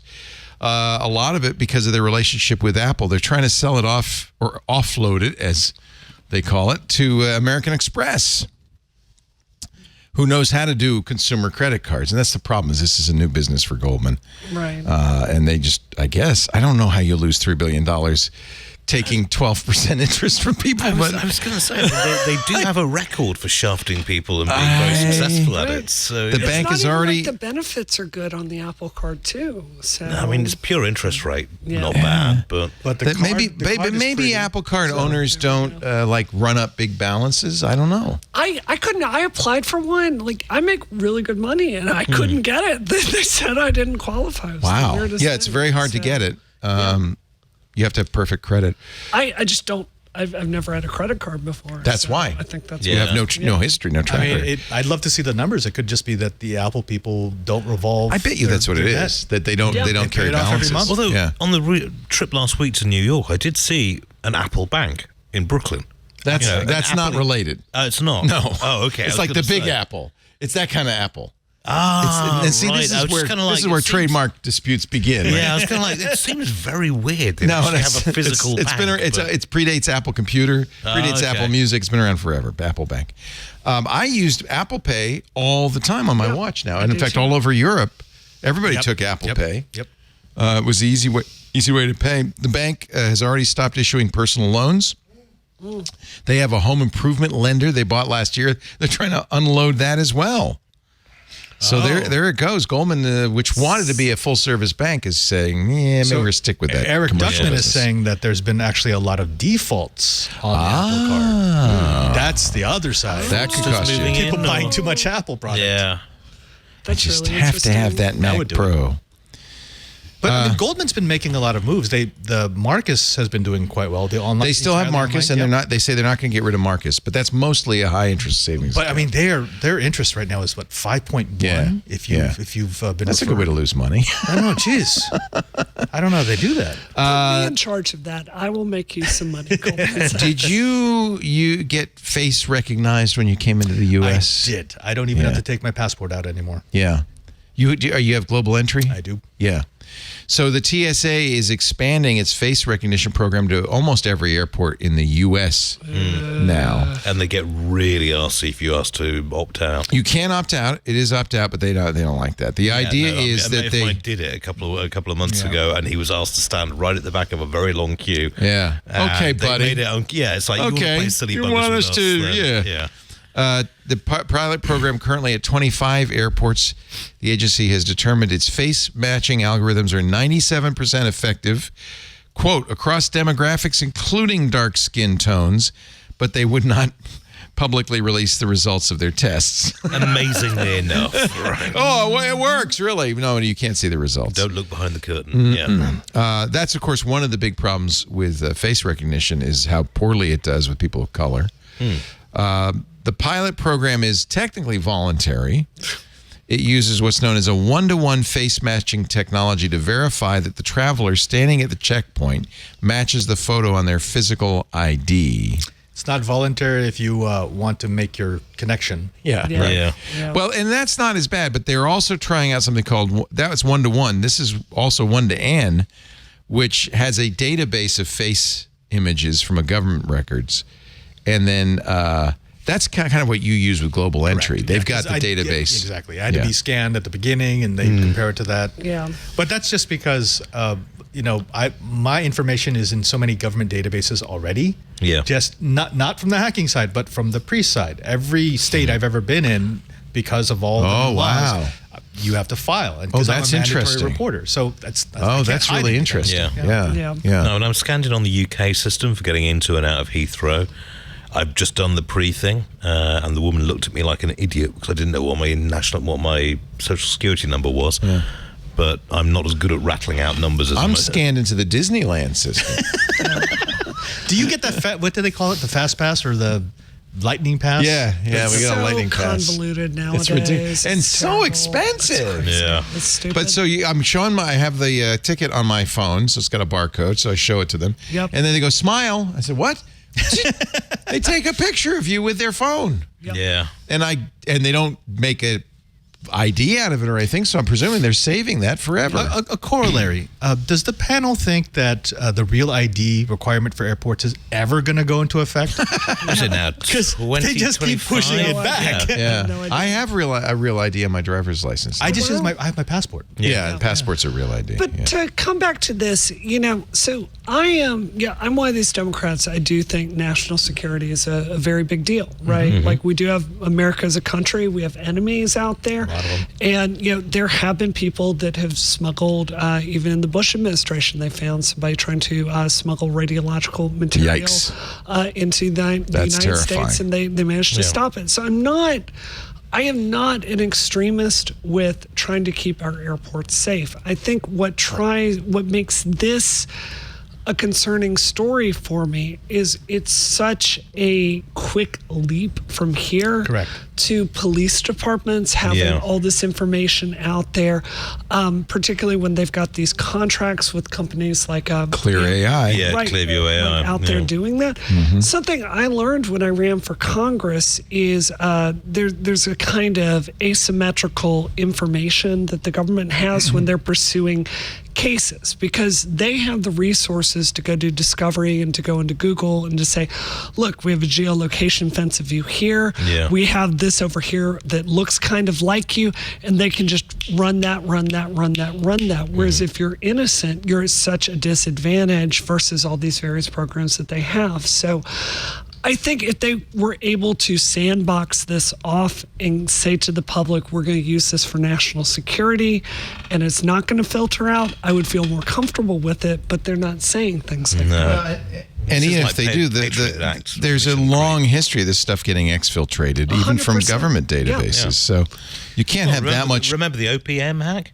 Yeah. They were taking, sort of fingerprints That was the and government- full details from government's own security screening processes. Yeah. Exactly. So it's the problem is anytime this stuff is stored, it gets out. Yeah. Well, my biggest concern, and I'm going to piggyback on Brianna's point here, is the government is deliberately bypassing a lot of the Fifth Amendment protections that we would be afforded because they're using a third party. Since the government doesn't own the database, since the government doesn't own the cameras, since the government isn't doing any of the screening or running the software, they're not violating your rights. They're just getting a name at the end. Exactly. For me, that's the biggest concern because we've seen that happening. That's what Palantir was all about. Exactly. Give me threat assessment in a way that is violating people's privacy, but because you bought the data and you're a third-party company, I don't have to run any civil rights concerns. Well, I mean, on a sort of slightly more obscene schedule, this was entirely the reason for the Wagner Group in Russia, because Putin could outsource his fighters to other what I saw the other day, what I thought was very interesting? Prigozhin, who ran the Wagner Group, soon to be ex-Prigozhin, yes. Yeah, exactly. the man who will soon fall out of a window for no accountable reason. Accidentally cut his head off while he needs to stay away from umbrellas. Isn't that how they got Trotsky, with a poison umbrella? No, Trotsky was the ice axe. It was the Bulgarian. It was polonium poisoning, right? Yes. That was polonium in your tea. That's how they did Navalny. Which. In any event, I don't know what's going to happen to Prigozhin, but he owned a media holding group, which is now being shut down. The media holding group ran the internet research, famous research agency, the Troll Factory. No, it was really weird how on that day suddenly the troll volume on Twitter just dropped to the floor. It was amazing. I mean, bear in mind the NSA has admitted that they deliberately trashed the IRA's computers a couple of years ago. But this guy's had his finger on the, It was called Patriot Media. Because no one else no one calls it what it should be called. Yeah. But this was the weird thing about the attempted coup. It's like, you'd think he either must have assumed that everyone would come to his side. I think that's what he thought. That he would march triumphantly through the Russian countryside, amassing people. A sort of Mussolini march on Rome. There were a lot of videos of people out there supporting, but not enough. That. I mean, he did the math, and he knew, look, he's got about a week's worth of logistical support here. Yeah. And if he can't rally everyone, that's it. It's over. Yeah, I think that's what happened so quickly. What was the Internet Research Agency? What did it do? They did amplification of pro-Putin, pro-Russia, and pro-Trump memes. That was their big target. And big also pro-Brexit as well. Yeah. Brexit. They were in Brexit as well. Really good at disinformation. They ran hundreds of thousands of accounts across multiple social media platforms. They could push anything at any time. There was the joke on Twitter of, it's 3 a.m. in the morning. It's funny how suddenly everything is live for pro-Putin. It's because people clocked into their 9 to 5. Yeah. It's kind of amazing. I had no idea that was run by Prigozhin. Maybe they're gone, maybe not. That's the problem. They're never fully gone. I mean, someone else is going to absorb the assets. It's a business model now. It's not just a patriotic thing. There are dictators all around the world that would love to do some influence peddling and disinformation campaigns on the cheap. Yeah, I mean, it's cheaper to run a troll farm to undermine your enemy's resolve than it is to run an army. I do have to say, I was so disappointed by some people on my own side that are, with the Russian coup going on, and they're like, "Oh, Wagner," like talking about him like he's a good person, or this is going to be beneficial for Russians. I'm like, I think y'all should read a little bit more about this subject. It was only going to get worse. It was never going to get better. Exactly. Though arguably better for Ukraine, but that's a whole different discussion. So I guess RIP, the Internet Research Agency. It will get another name. It'll be called. It's too good an idea to give up for some kind of people. Christopher 4.0. Christopher 4.0. Final word. The passing of a man whose name you may not know, John Goodenough, but you should know. He invented the lithium-ion battery in all of our stuff. He was a Nobel Prize recipient. As a result, John Goodenough, a professor at University of Texas at Austin, passed last week at the age of 100. He won the Nobel Prize for chemistry just a few years ago, at the age of 97. Oldest winner, for his battery work. If the lithium-ion battery had not existed, we would have had to invent it. Oh, we did. His discovery led the development of carbon-based materials to allow for the use of stable and manageable negative electrodes in lithium-ion batteries. That was back in 1979. Oh my goodness! Took a while to develop it into a usable. It was originally lithium cobalt oxide as the cathode. Yeah. Don't you think it's so interesting that, like, for all of our advances in technology, like when it comes to battery tech, I mean, it's gotten marginally better, but only marginally. Yeah. Yeah. Really surprising. Is there anything out there that you've seen that? So the the thing that's not pie in the sky that you can actually get now would be graphene enabled lithium. We were talking about that like a lot, like 6 years ago. And I know it's had industrial applications, but we might be getting closer to it, not because people are willing to pay more, but because lithium is becoming increasingly difficult to get. It's in more conflict areas now. And graphene actually does offer some amazing benefits, like the charge time on a graphene enabled lithium battery is, I mean, you can go from 0% to 100% in like 5 minutes. It's exceptionally good for large current applications, which means vehicles. You're probably going to see them in. I was going to say the cost of production is still fairly high. It's still very high. So this is, we've been talking about this supercapacitor for a while. This is related to that. Yeah. Well, I mean, so a supercapacitor, it operates on a different principle. You're basically storing up charge between plates versus typical battery chemistry, which is you're storing charge in a chemical composition. Right. A chemical reaction, which then is reversed to generate electricity. Yeah. But I mean, lithium got rid of some of the worst effects that we saw with earlier battery chemistries, where you were literally destroying the chemistry every single time you charged it.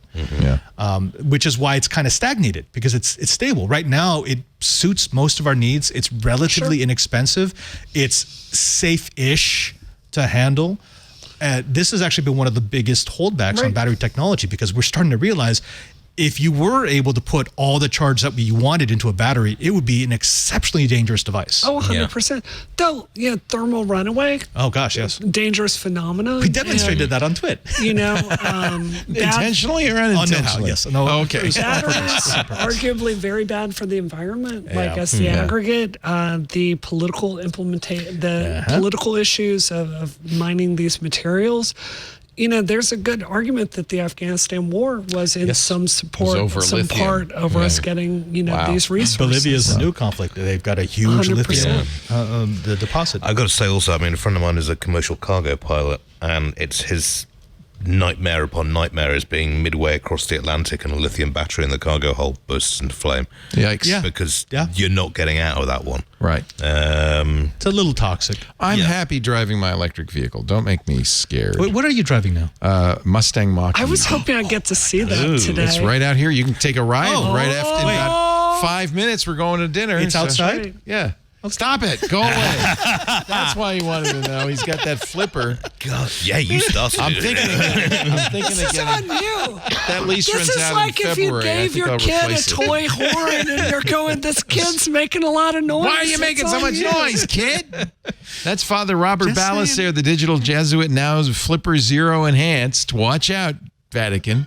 Hi, DEFCON. Padre SJ on the Twitter or on our Mastodon, twit.social. And actually, I did announce I'm taking a little vacation from Twitter. I just do it it's a mental health thing. It's horrible. Yeah, just step away. Mastodon is ready, waiting, and willing to accept you. If you don't know, we run a really great Mastodon instance, twit.social. You have to be a Twit listener to get in. So many people apply saying, I just want to help promote my business. Yeah. And nope. But if you say, I just heard Leo talk about it on Twit, I will let you in. It's actually, despite all of people saying, oh, Mastodon's over, it's dead. No, it's great. 58,000 interactions this month. It's really, which is up 23%. We have 3,000 active users. So it's small, but all of them are Twit fans. I did not get an influx. I thought I might after the Twitter meltdown yesterday, but I think Blue Sky got most of that. Probably, and Blue Sky, in fact, has had to shut down its invite system because so many people going in. So, but the Blue Sky's not; those are not serious people. I'm just saying that for the next month or so, they're all about butts and Alf. I don't get it. It's going to backfire. I don't judge. They're doing Alf memes on Blue Sky.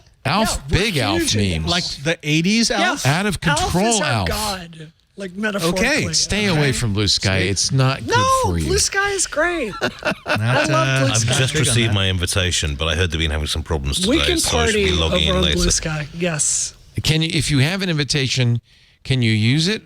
Or is it... I think it's on hold right now. I think all of it's on hold, yes. Yeah, I had invite codes and now they're all gone. Yeah, I have 3 invite codes, but I'm not going to... don't show that. I see it. Oh! Don't show that. That was my invite codes. You know what's sad? Google Circles actually would have done really well in this environment. Can you imagine if Google Plus had still been around? Yeah. Yeah, I actually of people really would have been liked attracted that. to it. It required a lot of moderation because you had to block almost everybody. But once you got it down to your community, it was a fantastic place. I know it's not hip or with it to say I like Mastodon. I like Mastodon. I like Mastodon. our community. I love Mastodon because it's like I can take a post and I've only got 17,000 followers over there, and it is more engagement than I get with 150,000 followers on and more thoughtful. I think the content is, the people who respond to you, the conversation is just fantastic. I agree. It's great. Yeah. That's where I'll be putting all the Vaticats for the next month or so. Really good. Yeah. We'll look forward to that. If you're not a member, twit.social. We also have forums. People still like the good old days of forums. Our Twit community is at twit.community. And I welcome you there, too. Those are both free to use. Twit.social and twit.community. We nearly need to scroll past that Alex Jones thing. It's freaking me out at the moment. On the Discord? Yeah, put in some He's wearing a Discord, please. tinfoil hat. Thank you. Or just spam it with more Alex Jones. Either way is fine. Either way is fine.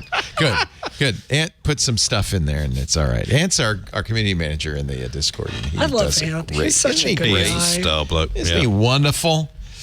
Thank you, Brianna Wu. I hope you have a great time at the conference with Frank. I will. I was hoping to plug something. Please. We have a second.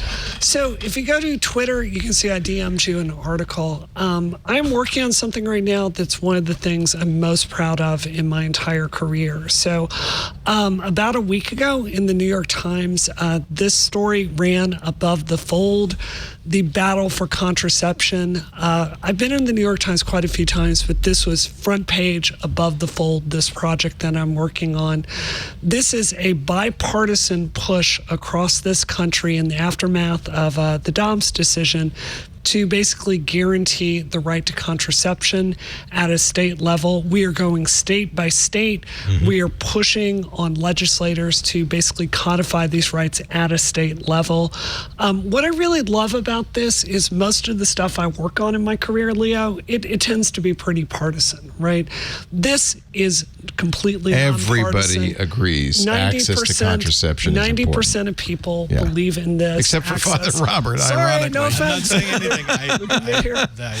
still I friends. cannot be snarky on this. Seriously, the best way to cut abortions is 100%. Is early contraception. 100%. I agree. 100%. So I am really. So we could say 75% of this panel is pro contraception. 100%. I mean, don't. I'm not going to put any words in your mouth. You can't say anything one way or the other. Exactly. But in all seriousness, something that I find really rewarding is working with other smart people that are really plugged into the local legislature. This is not us trying to get someone elected. This is a very, very set of policies that we're doing in Nevada. And, Arizona is on the slate, and we're just going state by state, and it's going to continue through the 2024 Is this Rebellion PAC doing this? This is, I'm working with Progress Victory. Progress to work Victory, on this. okay. And one of the really interesting projects I'm working on, Leo, you probably noticed today that I've been talking more about streaming and things like that. Yeah. So this group realizes, unlike the Democratic Party, that if you're serious about winning in 2024, you've got to get younger people AOC involved. realizes that, but she's the only one. 100%. Yeah. So we are working with streamers and influencers. There's a study that came out that 75% of people under 30 get all of their news from influencers. They don't read the Times. They get their news from influencers. That's depressing. It is depressing, but it is realistic. Yeah. So we're trying to develop a playbook to basically get that message out there and work with them to promote messages that they believe in, because this is their own health care. I want to support you. Where do I go to help? You can go to Americans for Contraception and support us there. AmericansForContraception.com? I think so. I've never plugged this on show before, but that's the group we are. Well, let's see if Google, it's .org. Yep, .org. Because it's a nonprofit, and you can donate right there. I donate $100 a month to Planned Parenthood because I'm a big believer 100%. in reproductive health and health rights, and I want to support that. But I think this sounds like a very good. It's still rumored, but it's never been confirmed that Bill Gates sponsored the contraception amendment in Colorado. Do you know anything about that? I don't know. Okay. I don't know. But yeah, something I was going to say is we have an event coming up where we actually have a bunch of Christians that are going to be arguing in a debate format, actually talking about how they believe in contraception. They think it's a right for the same reasons you support Planned Parenthood, Leo, that planned families are a good thing. It's a good thing. Can give the kid what they need. People should have families when they want to have families, not because biology has decreed. 100%. AmericansForContraception.org. Good for you. Really proud of this. I love all the work you're doing. That's great. Thank you. And of course, RebellionPack.com. Always support us. And Brianna Wu on the Twitter. What's your Mastodon handle? Oh gosh, I don't even know. It's Brianna at. Are you on Mastodon.social? Probably are, right? I don't know. I'll look it up. Look at this. Find it. I can find it. I love my Mastodon. I really do. It's a great social network, and I regret. Well, I want to get you more followers. Involved on there. You're at mstdn.social. Is that a good one? I really want to move over. Doesn't to really the Twit matter. One. You can. I don't know how to. So if you go to your settings, there's a way to export your followers and following. Okay. You can't save your toots. Oh. So that's sad. Your toots live on that site, and you can't just take them except by manually kind of exporting them. There is an RSS feed for your toots, so you could look at all my drone photos. Nice. Nice. And the cars. Yeah. Wow, look at that. That's beautiful. Wow. That's Massachusetts. Yeah. Brianna Wu at mstdn.social. There's no reason to move unless I'd love to have you on Twit Social. I just want to hang out. We can follow you on Twit Social, so it doesn't. I want to be part of a Mastodon instance that believes in the same things I do. Right. And, some of these battles that you've seen here, it just doesn't align with my paradigm of free speech. I can't promise you that Twit.social is progressive or liberal. No. It's just Twit listeners of all stripes, of all smart people. Points of view. That's what I want. Yeah. That's my puppy. Oh, what a cutie. That's a little kaiju. Kaiju, stop chewing on the power cables. It's not okay. Oh, good luck. Like any dog or cat is going to stop doing that. I love plug sockets. Oh, I'm already following you on Mastodon. There you go. Of course you are. Who wouldn't be? Mr. Ian Thompson, theregister.com. Ian Thompson is spelled weird. IAINTOMSON. Yes, indeed. It's spelt in a British way. In the proper way. Oh, boy. Proper way. Gov. I was watching a movie the other night. The guy says, "None of your gov here. I'm sir to you." Oh, good grief. Please tell me it wasn't Guy Ritchie. It was called Deep End. It was a very weird 1970 movie featuring Jane Asher, of all people. Oh. Working in a public bathhouse. In Britain, they didn't have bathtubs until recently, I think. So people would go to the public bathhouse. Years, usually had a servant to actually fill them for you. Oh, well, that's different, yes. Well, I don't know. I was watching Black Mirror all on the holiday week. So, yeah. What else? Anything else you want to plug? God. The Reg is always around and always there.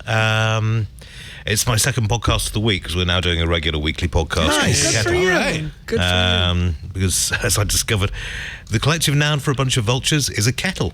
So it would seem to work. So the podcast is called A Kettle of Vultures. Yes. Vultures. Wow.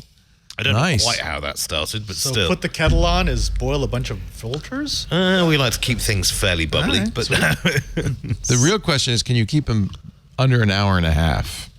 Oh, yeah. No, we limit it to, I think it's about 15, 20 minutes. Oh, my God. Yeah. I don't know how to do that. We only discuss one story, and we eliminate the swearing, mostly. That probably saves quite a bit of time. That's a negative in my view. Yeah, no, I mean, some of that stuff's... we discussed I was talking about this Teams profanity ban with a mate the other day, and just like, I wonder how geographical it is. Is wanker or cockwomble going to be allowed in there? And it's just like, I've got a feeling, there's going to be some intensive research going on, and just what you can slip past the Teams team. Look for Kettle of Vultures at a podcast player near you. Indeed. Folks, that's it for this twit. Boy, I didn't want to end it so soon, but after 3 hours, it's time. It's time. We gotta do it. We gotta do it. Goodness, it really has been 3 hours. Yeah, No, okay. I like that. I don't know how. I keep trying. I try. No, I you're just not. try. You're not trying. I'm enjoying it way too much, mate. Seriously. You're not. My philosophy is if you want a 90-minute podcast, just stop it at 90 minutes, and that's it. You're done. Or in this case, you get 2 90-minute podcasts, but then you'll have next week. It's like a pile of New Yorkers or National Geographics just piling up. I know. We've had to do clean outs on those. Oh, you heard about National Geographic's firing all its staff. I did. I know. Yeah. Because they're owned by... Oh, I don't know. Oh, is it Disney? It's Discovery. Well, Discovery. For goodness sake. So naturally they had to fire everybody. So sad. Oh, actually, and Discovery is now owned by Disney. By Disney, yes. So, yeah. They're scraping for money. Oh, I know. They're poor. But it's so no more staff writers, but the magazine goes on? I'm presuming using pretty pictures and freelancers willing to work cheap. But the articles kind of made that magazine. It was like, and he said it was like Playboy. But and if you ever needed more incentive to join Club Twit, they laid off 17 editorial positions, including all the staff writers, the entire podcast staff. Oh, good. And a group of editors who'd been on staff, some of them for 40 years. Didn't Nat Geo or Discovery buy Revision 3? Discovery did. That was Discovery. Okay. Yes. All right, we gotta be at dinner in 9 minutes. Let's go, kids. Okay. If you want to watch the show live, you can every Sunday, 2 to 5 p.m. Eastern time. That's 2 to 5 Pacific time.